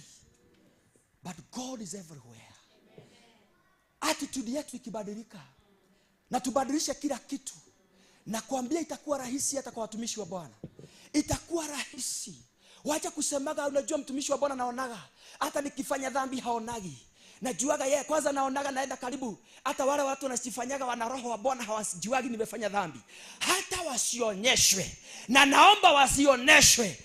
Kama wewe hautaki kubadilisha tabia, utakaa hapo ukifikiria ni Mungu hakuoni, lakini anayejua siri zote. Kuna kitu anashaka na wewe. Akasema andikia kanisa fulani, naandikia kanisa fulani, waambie ninajua mambo yao. Andikia kanisa la Philadelphia, yaambie ninajua hata mahali wanakaa. Ambia kanisa fulani najua mambo yao. Hata wengine ambia najua uvumilivu wao. Bwana asifiwe. Mungu akiwa mbinguni anataka tu kuona mtu anapelekana na yeye. Anataka kuona tu mtu anapelekana na yeye. Anataka kusema I have been faithful but man of God, hata kama hajai nipea kitu, Jehova najua ni mwaminifu. I know he is faithful. Ni yeye ninaamini. By the way, wakati attitude yangu ilibadilika even toward my brothers and my sister. My brothers wengine ni engineer, wengine ni walimu. Nilikuwa na attitude baya na nimeokoka miaka mingi. In fact nilikuwa na hasira. Nilikuwa na chuki. Nafikiria labda nilikuwa nafanya nikonde konde. Nafikiria ni Mungu, ni kuomba sana. Lakini nilikuwa na chuki mpaka na baba yangu. Kuna mashamba tu hapo na hata hawezi uza buzi moja. Anitumia nikiwa Nairobi na anateseka huku. Ndugu yangu naye ni engineer wa saa ngapi? Na ni huyo tu mke wananona tu hapo na yeye.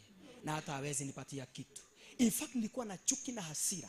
Na the more niliendelea kutumikia Mungu nilikuwa Nairobi, nilikuwa kama mtu nafikiria nimependa Mungu, but attitude yangu ilikuwa mbaya. Siku moja Mungu akaniambia kuna kitu unafaa kubadilisha. And I want to start afresh with you. Change your mind, change your heart. Nilipobadilisha jina yangu, nikaanza kupigia my brothers, hello mko salama? May God bless you. Nasikia mko wazuri. Ananiambia hapana, unajua kuna kitu nilikuwa nimesema nitakutumia, bado mambo nikamwambia hata usiwe na shida. Jehova ni mwaminifu. Na hata msiponitumia kitu, niombeage tu Jehova atakuwa na mimi. Atanilinda huku barabara za Nairobi. Ataniepusha na mengi. Nilipo change attitude baka ya baba yangu, baka ya mama yangu, brother na sister zangu, sina kitu yoyote naweza sema wako na deni yangu. Nikasema na moyo wangu, by the way kwani huyu Mungu niliokoka, yeye hajui kwangu. Yeye hanijui na mimi ndio nimeokoka. Hawezi aminika kuniletea hata pesa ya rent. Nilikuwa naishi hapa Huruma. Nikasema hapana, mimi ndio niko na shida. Change my attitude. Moyo ikabadilika, mawazo ikabadilika. Nikaanza kuwapigia simu nikamwambia, "Gotire thire mukoraga wanago nani? Ona ti hatiri hado ngai guciana na nigotire hado." Mungu awabariki. Hata ukiwa na pesa, tumia na wake zenyu, wacha wafanye nywele nzuri. Mimi wacha Mungu aliyeniita anishughulikie. When I changed that attitude, nikaenda Katoroni kuomba 3 days. Mtu mmoja tulikuwa tunaishi naye nyumba, akakuja hapo. Alikuwa anaishi hapa Kasarani. Hata leo ni rafiki yangu mkubwa. Akafurahishwa na mimi. Akaniambia, man of God, I will support you. I will support you. Bwana asifiwe. Kuanzia hapo amekuwa supporter mpaka leo. Hata mahali tumerizi kanisa, bado amekuwa akinipea pesa. Mpaka kwa harusi yangu alinipea gari. Akanipea pesa. Mtu si wa familia yetu. Kwa sababu wakati mawazo yangu ilibadilika, moyo wangu ikabadilika. Mengine hata si shida wako nayo, Jehova hataki wakusaidie. Kwa sababu hautaona Mungu, utaona baba, utaona mama, utaona masomo. Ndio bado unazunguka, ndio bado uko Kadesh Barnea. Kwa sababu unazunguka kwa sababu ya vile vitu unajua. Wakati sasa utamtazama kama Mungu, na kuambia utaanza kuona Mungu ameanza kutumia watu. Ameanza kukuroketia watu. Ameanza kutuma misaada. Ameanza kufanya watu wakubariki. Hata usiwe na deni. By the way naambiaga hata watu, hata nikienda kuhubiri mahali, sitarajii kitu. Bwana asifiwe. Hata nipewe fare, by the way hata kuja hapa nimetumia fare. Sina shida. As long as I'm serving God. Hakuna hata apostle hana deni yangu. Praise God. Siniwaambia there was a time we were doing crusade. And after some few things, niliwaambia hakuna deni apostle ako nayo. Kwa sababu tulifanya kazi ya Bwana na ni watu wengine saizi wameninyang'anya pesa. Sasa Mungu anafanya unyang'anya ndio aone attitude. Sasa wacha nikwambie hata hiyo injili walihubiri. Wacha nikwambie sasa nahubiri hapa. Na wale watu walikuwa na attitude mpaka kunibia pesa waka wapi? I changed my attitude. Na hiyo pesa nilikuwa nimeweka by the way ni school fees ya mtoto. Nikaanza kusema ni school fees. I changed my attitude. I said si hata apostle alitumia pesa millions kuhubiri crusades. Shida gani nikitumia 1000 zangu hata 20? Hata kama is a sacrifice. Sasa Mungu anataka sacrifice. Anaambia watu give a sacrifice. So by fire by force Mungu aliona nitoe sacrifice. Na by the way Hiyo sacrifice inafanya hata nihubiri hapa. Niliambia apostle usiwe na shida. Moyo inaniambia hapana, ungelipa hii pesa ungeinuka. Nikamwambia hapana. For your information, nilipokuja hapa siku nyingine apostle akanibariki. As I was going home, I had the spirit of God kaniambia, mwaka huu tangia uanze, nimekuwa nikitaka Mungu anipatie a sacrifice ya kukamata huu mwaka. Madhabahu ya CFC nimetabiriwa, kwetu nimetabiriwa. I said sijapeana sacrifice. I took the offering. Ila nimulipea hapa. By then nakumbuka hata alikuwa na 30 bobo alihesabu. And I took it to the man of God, nikamwambia I have a sacrifice. Nitoa tu bahasha nikamwambia this is my sacrifice. Nikajua sitaki kuuza kitu. Sijapeana kitu mwaka huu. Na sitaki kuwa tu pastor anahubiri, anapewa maneno magumu, anapewa mambo mazito, lakini hawezi amini. I gave that. Baadaye nikaomba mtu fulani anitumie pesa. He sent, nikamwambia nitumie 1000 nipate fare. Na mlikuwa mmetoa sadaka nzuri by the way. For your information, mlitoa sadaka nzuri. Abia your neighbor, Mungu awabariki. Na Mungu awabariki apostle. Kama ni wengine wangegawagawa. Arakere ciothe kare wokoremete. Kare mugunda wake.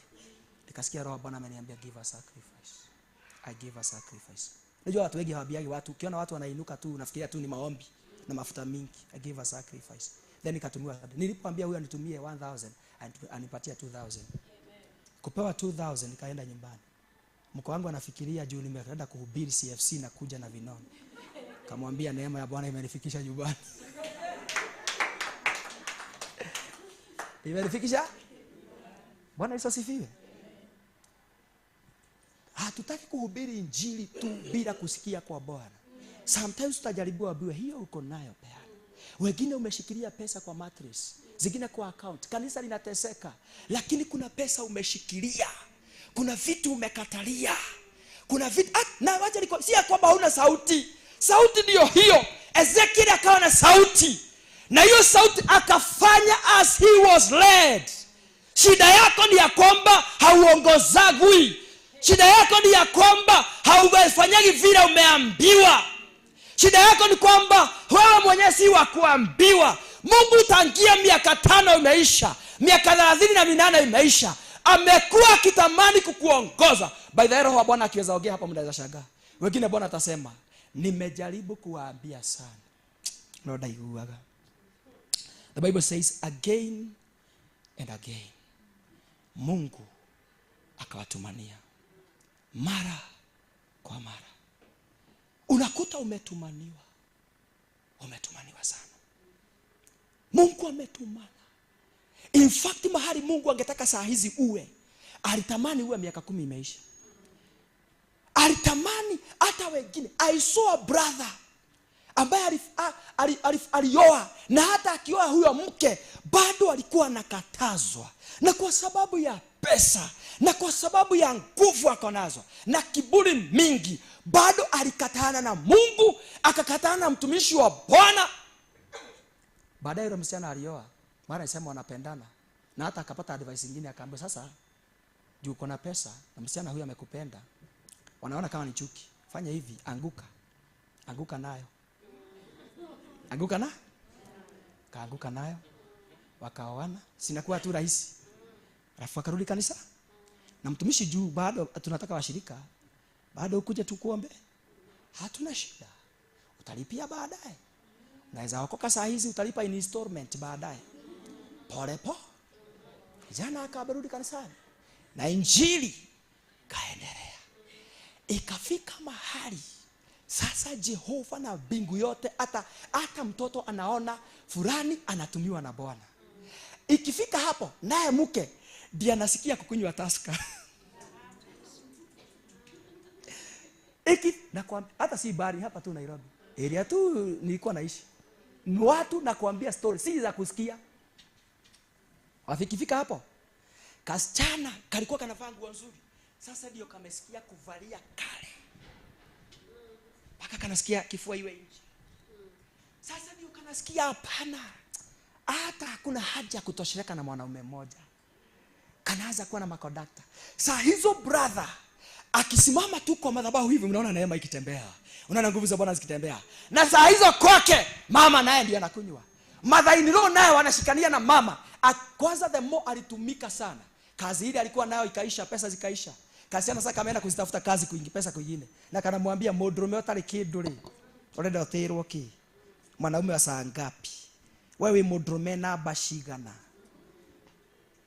Ate kana wangu sasa hii simu yako naona kuna fulani amekutumia message. Huyo mtu nampenda. Sio hata hii simu unaonanga nayo. Si ndiye ameninunulia. Wewe mwenyewe. Wewe uko na nini? Hata kukulisha peke yake. Saa hizo ako na shida.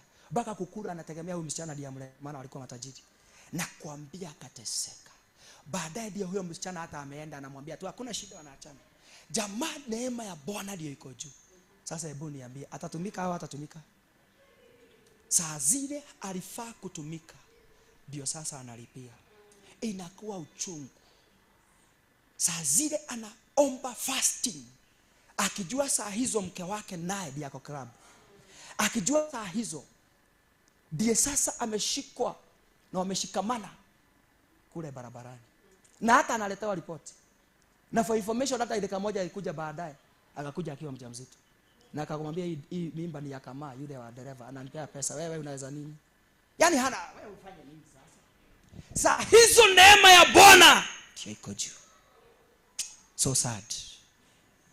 Hii ni kitu angesikia kitambo. Lakini aliona pastor wake si kitu. Pastor wake anasemaga kuna pesa zile niko nazo. Anashinda hapo akihubiri. Na isipokuwa hiyo kanisa sisi tunalipaga. Wewe jiambie hiyo yote. Baadaye utakuja kuilipa na installment.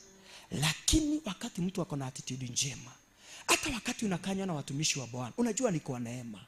Unajua ni kwa upendo. Unajua ni kwa uzuri. Unajua unarekebishwa tu kuwe kitu kizuri. Ni shida anaona mbele. Ni hatari anaona mbele. Kuna jambo anakuambia naona itakuja baadaye.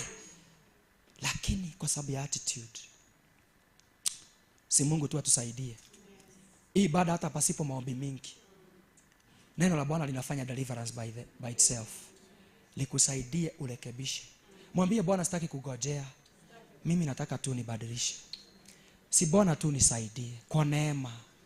Daudi akamwambia gwadoko kwa mkono maku. Mwambie tu Bwana naanguka mikononi mwako. In the name of Jesus.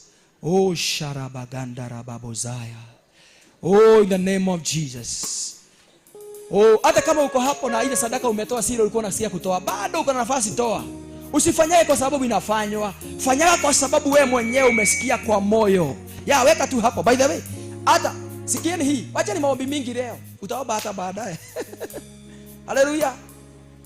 Nakwambia mtu ako na attitude njema hata kama hajaomba maombi mingi, Mungu atakuja. Mungu atakuja. Bwana Yesu asifiwe.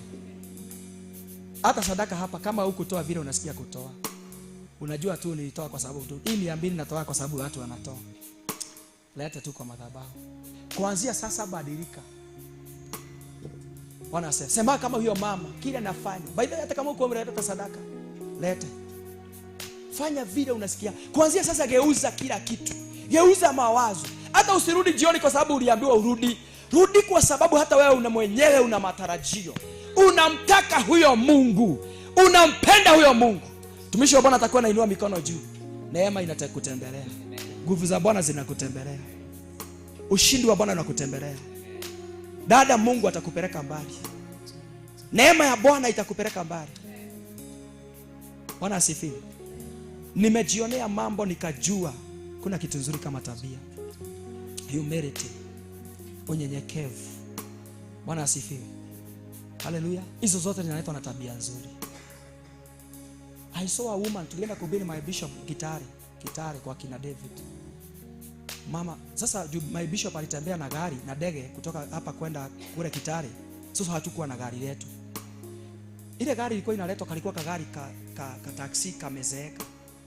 Mama moja aliposikia bishop wangu amesema kwa madhabahu akasema, "Yaani nyinyi watu nilivyonaona madaktari watu wakubwa wako kanisani. Yaani hiyo ndio gari inatumwa ibebe mtumishi wa Bwana."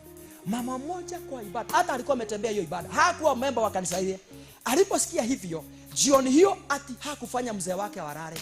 Akamwambia ile story mzee wake. Na walikuwa wamenunua fielder mpya.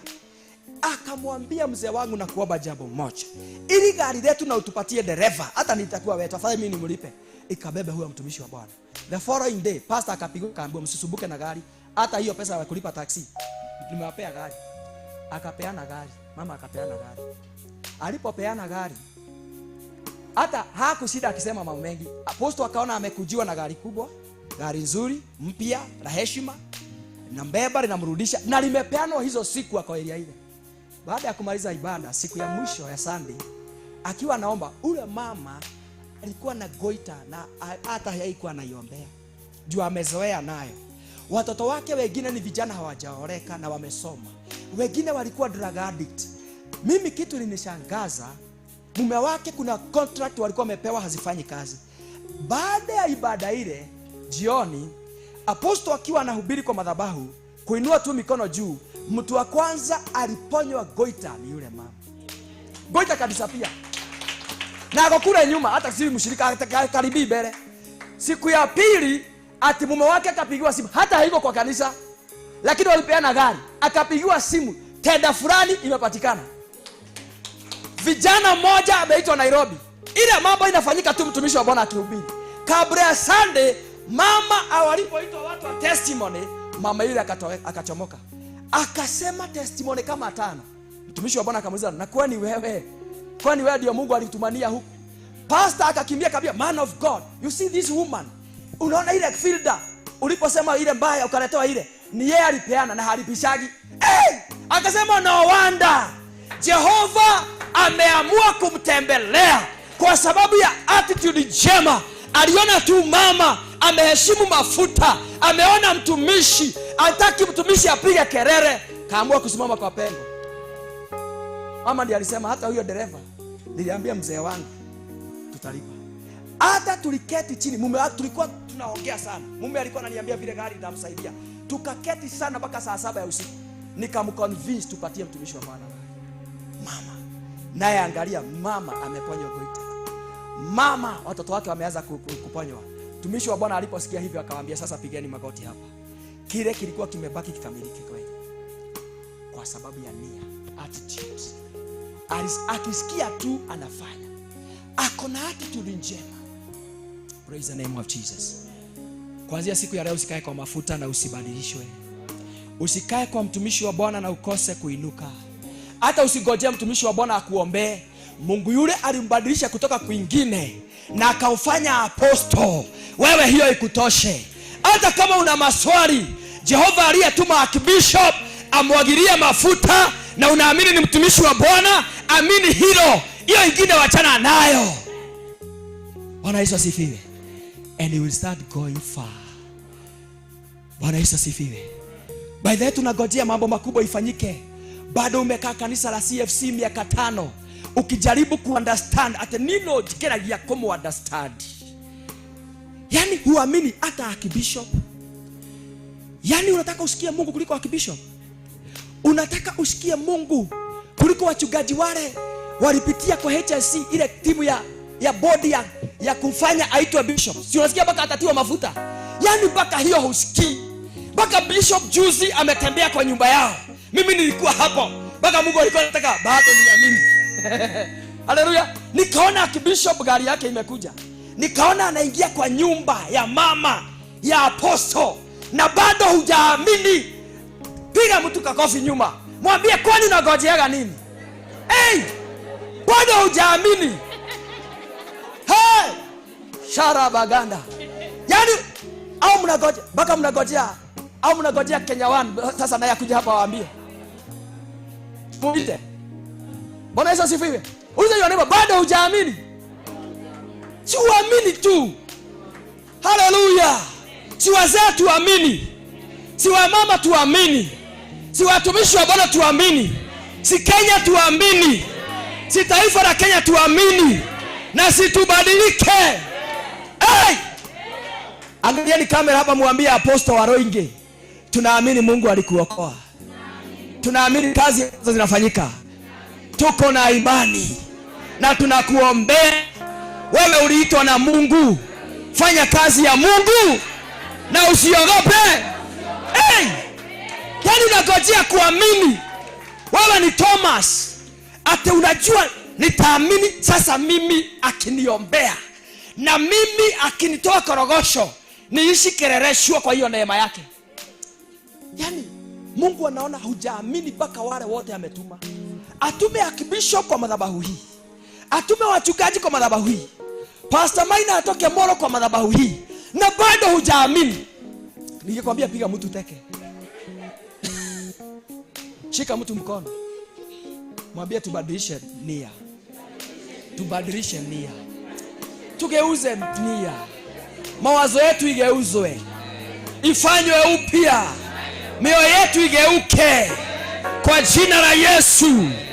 Mungu anabadilisha, Mungu anafanya upya, Mungu anaosha. Mungu ni mwaminifu.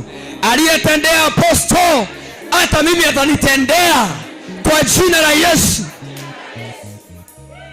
Niwaulize, yani haujaamini aposto, si mungeamini basi Pastor David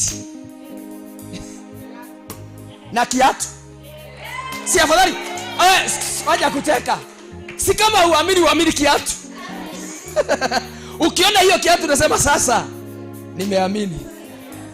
Ni David amevalia hii. Hey! Ni David amehubiri kwa hii madhabahu na ameombewa na aposto. Sasa nimeamini. Na kama hujaamini, siuamini basi. Ukiona Joel. Hey! By the way, unaona hiki kiatu venye iko? Huyu jamaa alitengeneza mtumishi wa Bwana.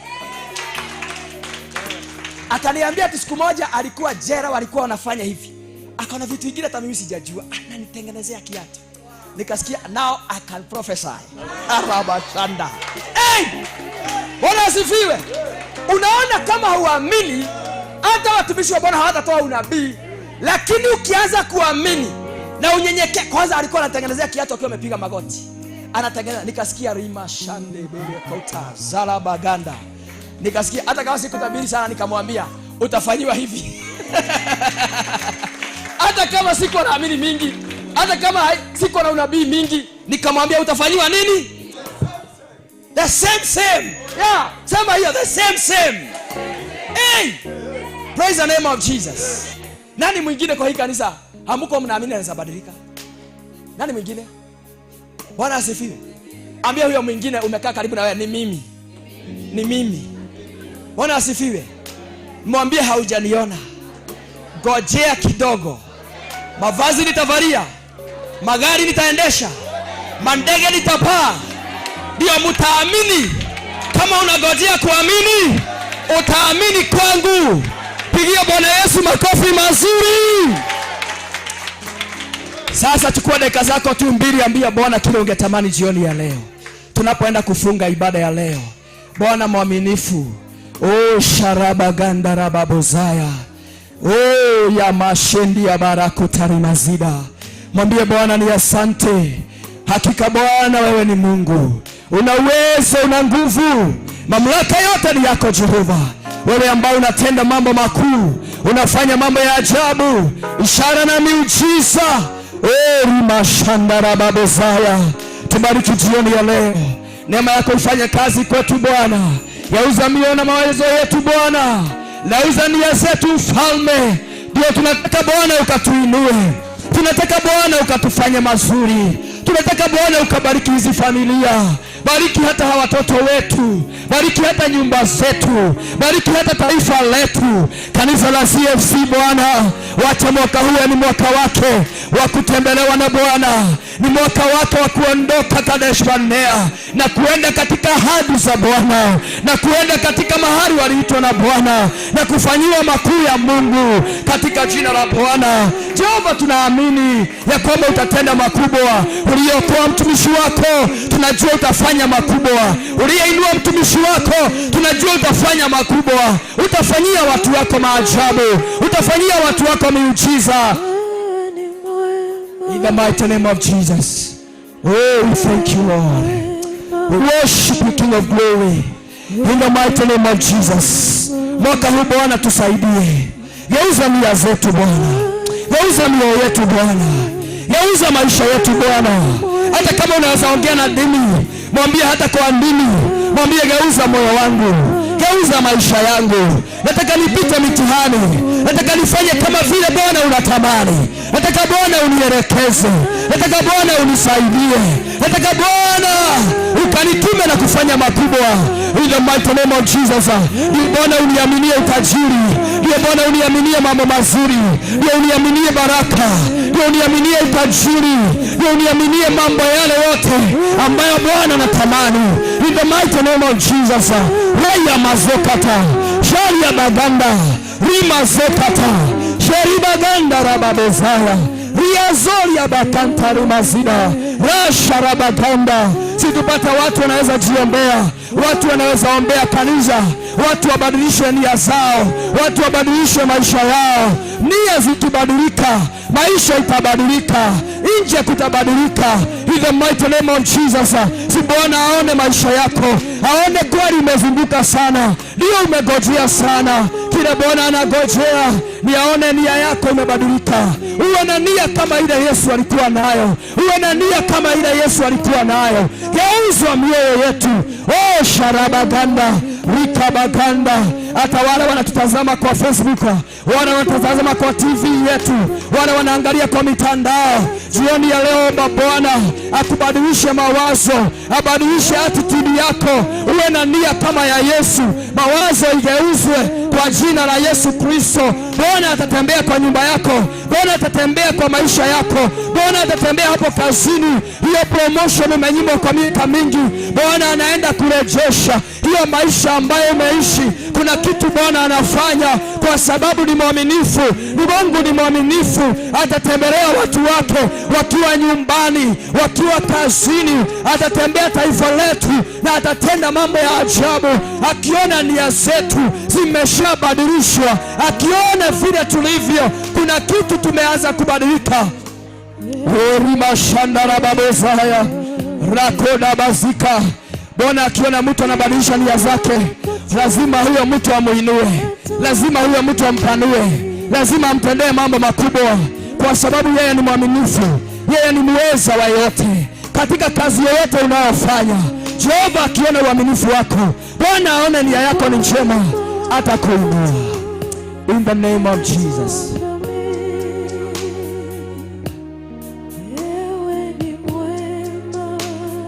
Oh, Shanderi Babozaya.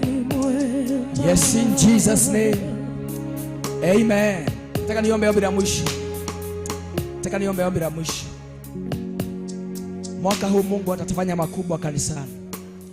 Tainua watu sana. Mwaka huu Mungu si mchoyo wa baraka. Tainua watu katika jina la Yesu. Wanaoimba, wanaochukua vyombo, watumishi, kila mmoja aliye mara hapa. One time as I listened to Joel Austin, ujumbe ukaniguza sana. Akasema for 17 years mimi ndio nilikuwa behind the scene.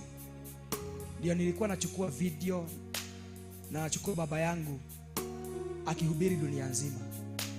And I did that for 17 years faithfully. Sikuwa natamani hata kufikiria. And one day my father will pass. Na mimi hata roho wa Bwana ataniona. Wakati baba yake aliaga, nilikuwa naitwa Austin. Roho wa Bwana akasema kile kimekuwa kikiendelezwa na baba yake, mtoto wake Joel atakiendeleza. For the first time akatoka kwa kuchukua video kama wale watu wa video, akachukua microphone. Sasa kwa ile miaka ingine, neema na nguvu za Bwana zimeonekana kwake. For 17 years alikuwa behind the scene akiwa na nia njema.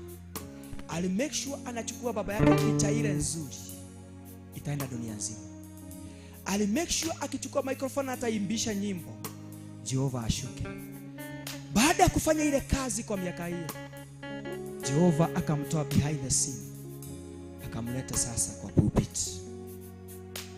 Wapendwa, tukibadilisha nia zetu, hata kama apostle hakujui, hajawahi hata tembea kwa nyumba yako, hata kwa gari yake haujawahi pewa lift, hata hamjawahi kula na yeye lunch kwa hoteli, lakini ulijiunga na hii kanisa na uko na nia njema, I tell you, Jehova aonaye katika siri, ajuaye katika siri, anayeelewa katika siri, anayejua kile unafanya katika siri na unafanya na nia gani, atakupatia jina, atakupatia microphone. Hii microphone ukipewa na watumishi na watu wa Mungu, bila Mungu itakuwa bure. But if God gives you the microphone, wengine hata usiku wa leo wataona Mungu akiwapatia microphone. Wataanza kuona Mungu akiwapatia pulpit. Wataanza kuona Mungu akiwavalisha viatu. Wengine wataanza kuota Mungu anawafunga mishipi. Wataanza kuona Mungu akiwavalisha mavazi mazuri. Wataanza kuona walikuwa uchi Mungu akiwavalisha. Kwa sababu Jehova ameona kuna kitu unabadilisha. Ataanza kukuondoa kwa giza. Ataanza kukuleta kwa mwangaza. Na utaanza kupokea prophecy. As the Bible says in Job 22 verse 28. Ya kwamba kwa ajili ya prophecy, the prophecy will shed light. Taanza kutembelea mwangaza. Na kuambia baada ya ibada ya leo kuna watu watatembelea mwangaza. Nia zetu zitabadilika. Mawazo yetu itabadilika. Maisha yetu itabadilika. Ria sheriba ganda. Wewe mama, naona maisha yako ikibadilika. Naona hivyo umegojea Mungu kwa miaka mingi. Jehova akija kuambia chukua godoro lako tembea. Akija akivunja protocol. Akija akikutumania. In the name of Jesus Christ, I prophesy jioni ya leo, wale ambao mmepokea neno la Bwana, wale ambao kwa ibada leo mmefungua mioyo yenu, muujiza ule umetamani ukufikie. Muujiza ule umetamani ukufikie. Uponyaji huo umetamani ukupate. Pokea your healing. Pokea uponyaji wako. Pokea your deliverance. Pokea your deliverance. Pokea your deliverance. Pokea your deliverance. Pokea your deliverance. The Bible says ambaye amewekwa huru na yeye ako huru kabisa.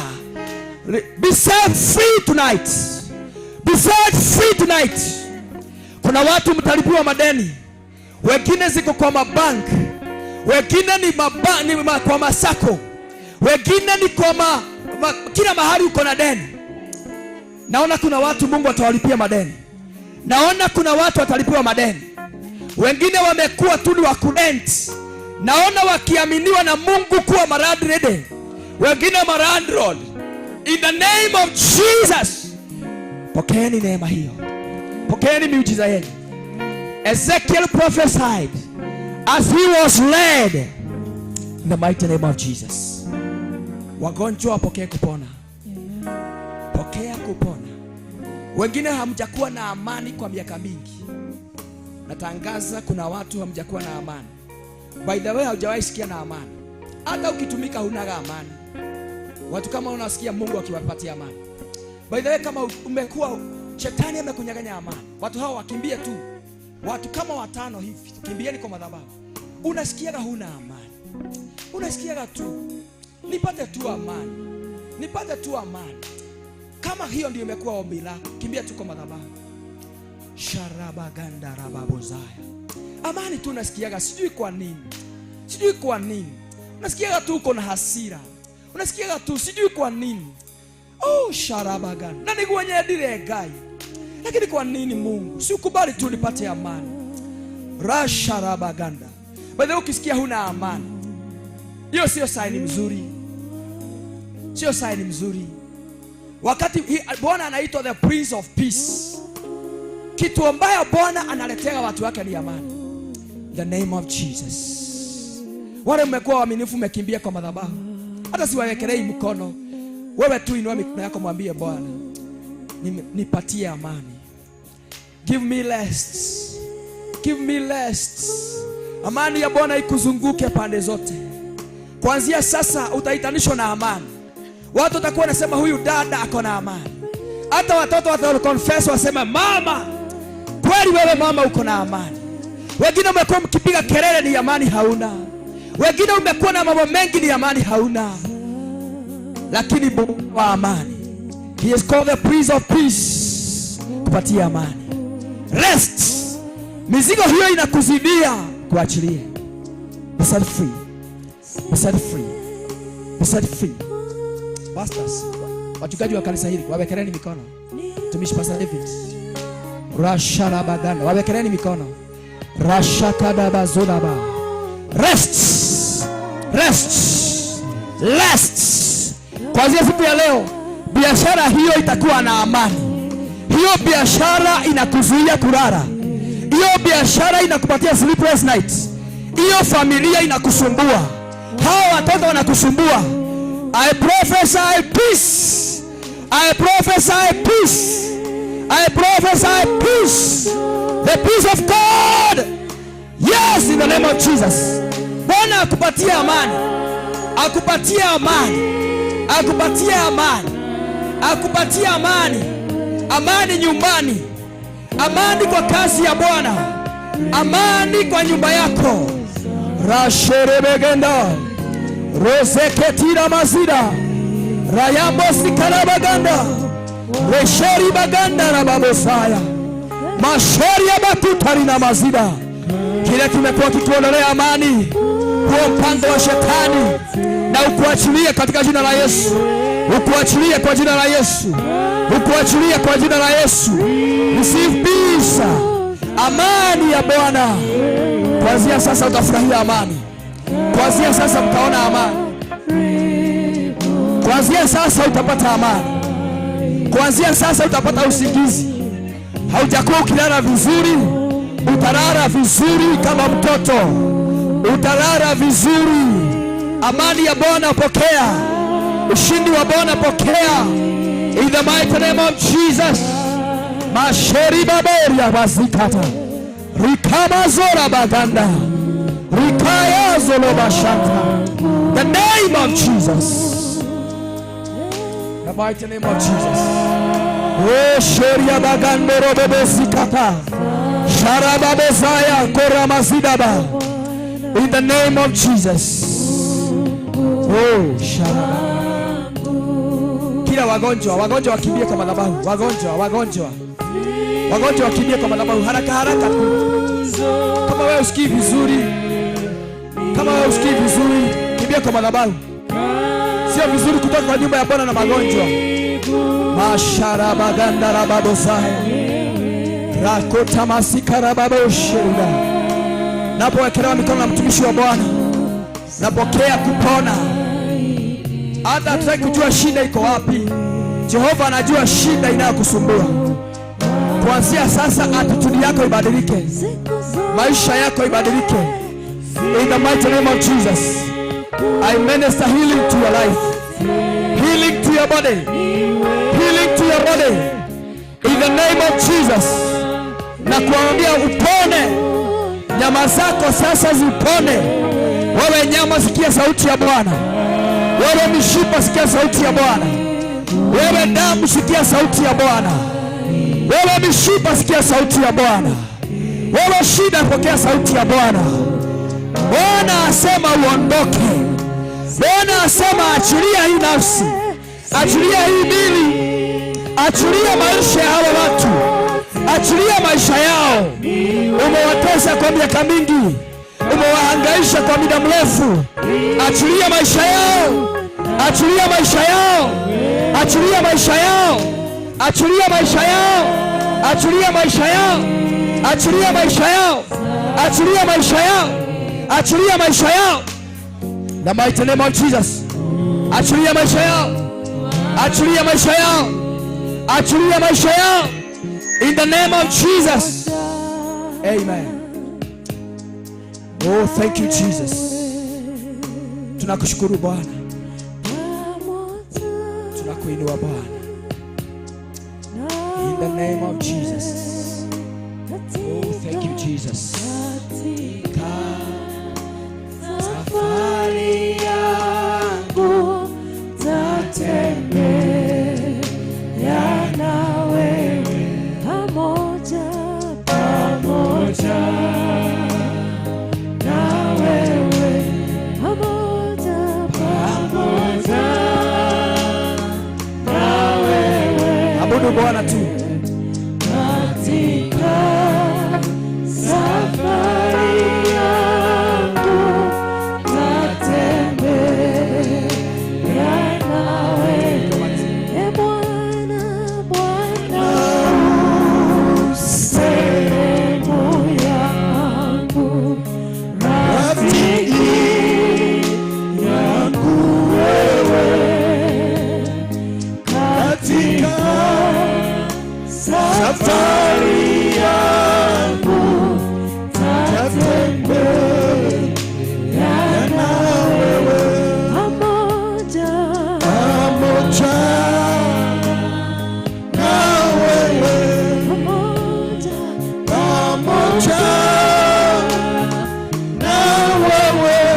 Baba,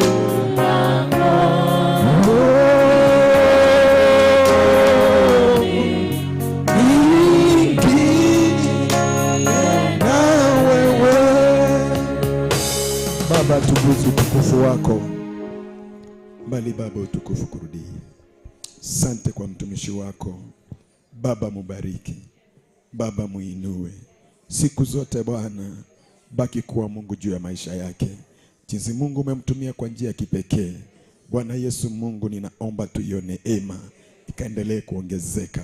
Asante kwa sababu ya baba yetu, by neema ambayo Baba anatumika kule, the same grace oh God, ndio Baba imetuhudumia mahali hapa.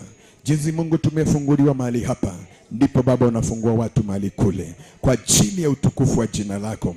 Natangaza baraka zako juu ya watoto wako wiki hii Baba, wacha watu wako Baba wakashangae na matendo makuu Mungu wa mbinguni unayoenda kutenda juu ya watoto wako Baba. Jumapili tutakaporudi, maana tushabadilisha nia zetu, tumekuwa na nia nzuri, nia safi, nia ya upendo Baba. Baraka zako utaziachilia juu ya maisha yetu. Watoto wako wanapoinda na kuingia, baraka zako Baba zitambatana pamoja nao. Asante Yesu, maana Baba umesikia na kutenda. Katika jina la Baba na Mwana na Roho Mtakatifu tunaomba tukiamini. Inua mikono yako, mpe Yesu sadaka nzuri ya makofi. Mpe Yesu sadaka nzuri ya makofi. And from today, abia mwenzako, from today nia yangu imebadilika. Naanza kuniangalia. Mwambie vile ninasema. Anza kuniangalia. Maana nia yangu niliyokuwa nayo saa hii nimebadilisha. Utaanza kuona utafauti. Hata kuongea kwangu utaona. Mwambie hivyo. Hata kuwaza kwangu utaona. Hata kuomba kwangu utaona. Maana already nia yangu imebadilika. Kama baba yangu anaendesha gari, hata mimi nitaendesha. Kama baba yangu jamani aangaikingi, hata mimi sitahangaika. Aha, sikia hii maneno. Haleluya. Kama baba yangu surprisewa, hata mimi maana niko chini ya neema yake. Hiyo ni ambaye ako nayo, hata hiyo ni lazima ni possess. Pe Yesu sadaka nzuri ya makofi. Na kwa sababu ya hiyo, si Mungu awabariki. Kwa sababu mtu wa Mungu. Na leo tumebarikiwa na watu wa Mungu. Amen. Hallelujah. Hiyo gari yenye amekuja nayo, tunataka tuweke mafuta. Jesus. Unaonaje? Hallelujah. Tunataka tuweke hiyo gari mafuta. Hata anaporudi. Central Clouds TV. Empowering lives. Kwa gari yake. Anasema na kweli nilitoka CFC. Amen. Kwa nini nasema hivyo? Hallelujah. Bwana Yesu asifiwe sana. Kwa nini nasema hivi? Kuna kitu ameongea hapa ikanikumbusha. Hii neema ambayo iko hapa ni neema kubwa. Tangu nianze kwenda nyumbani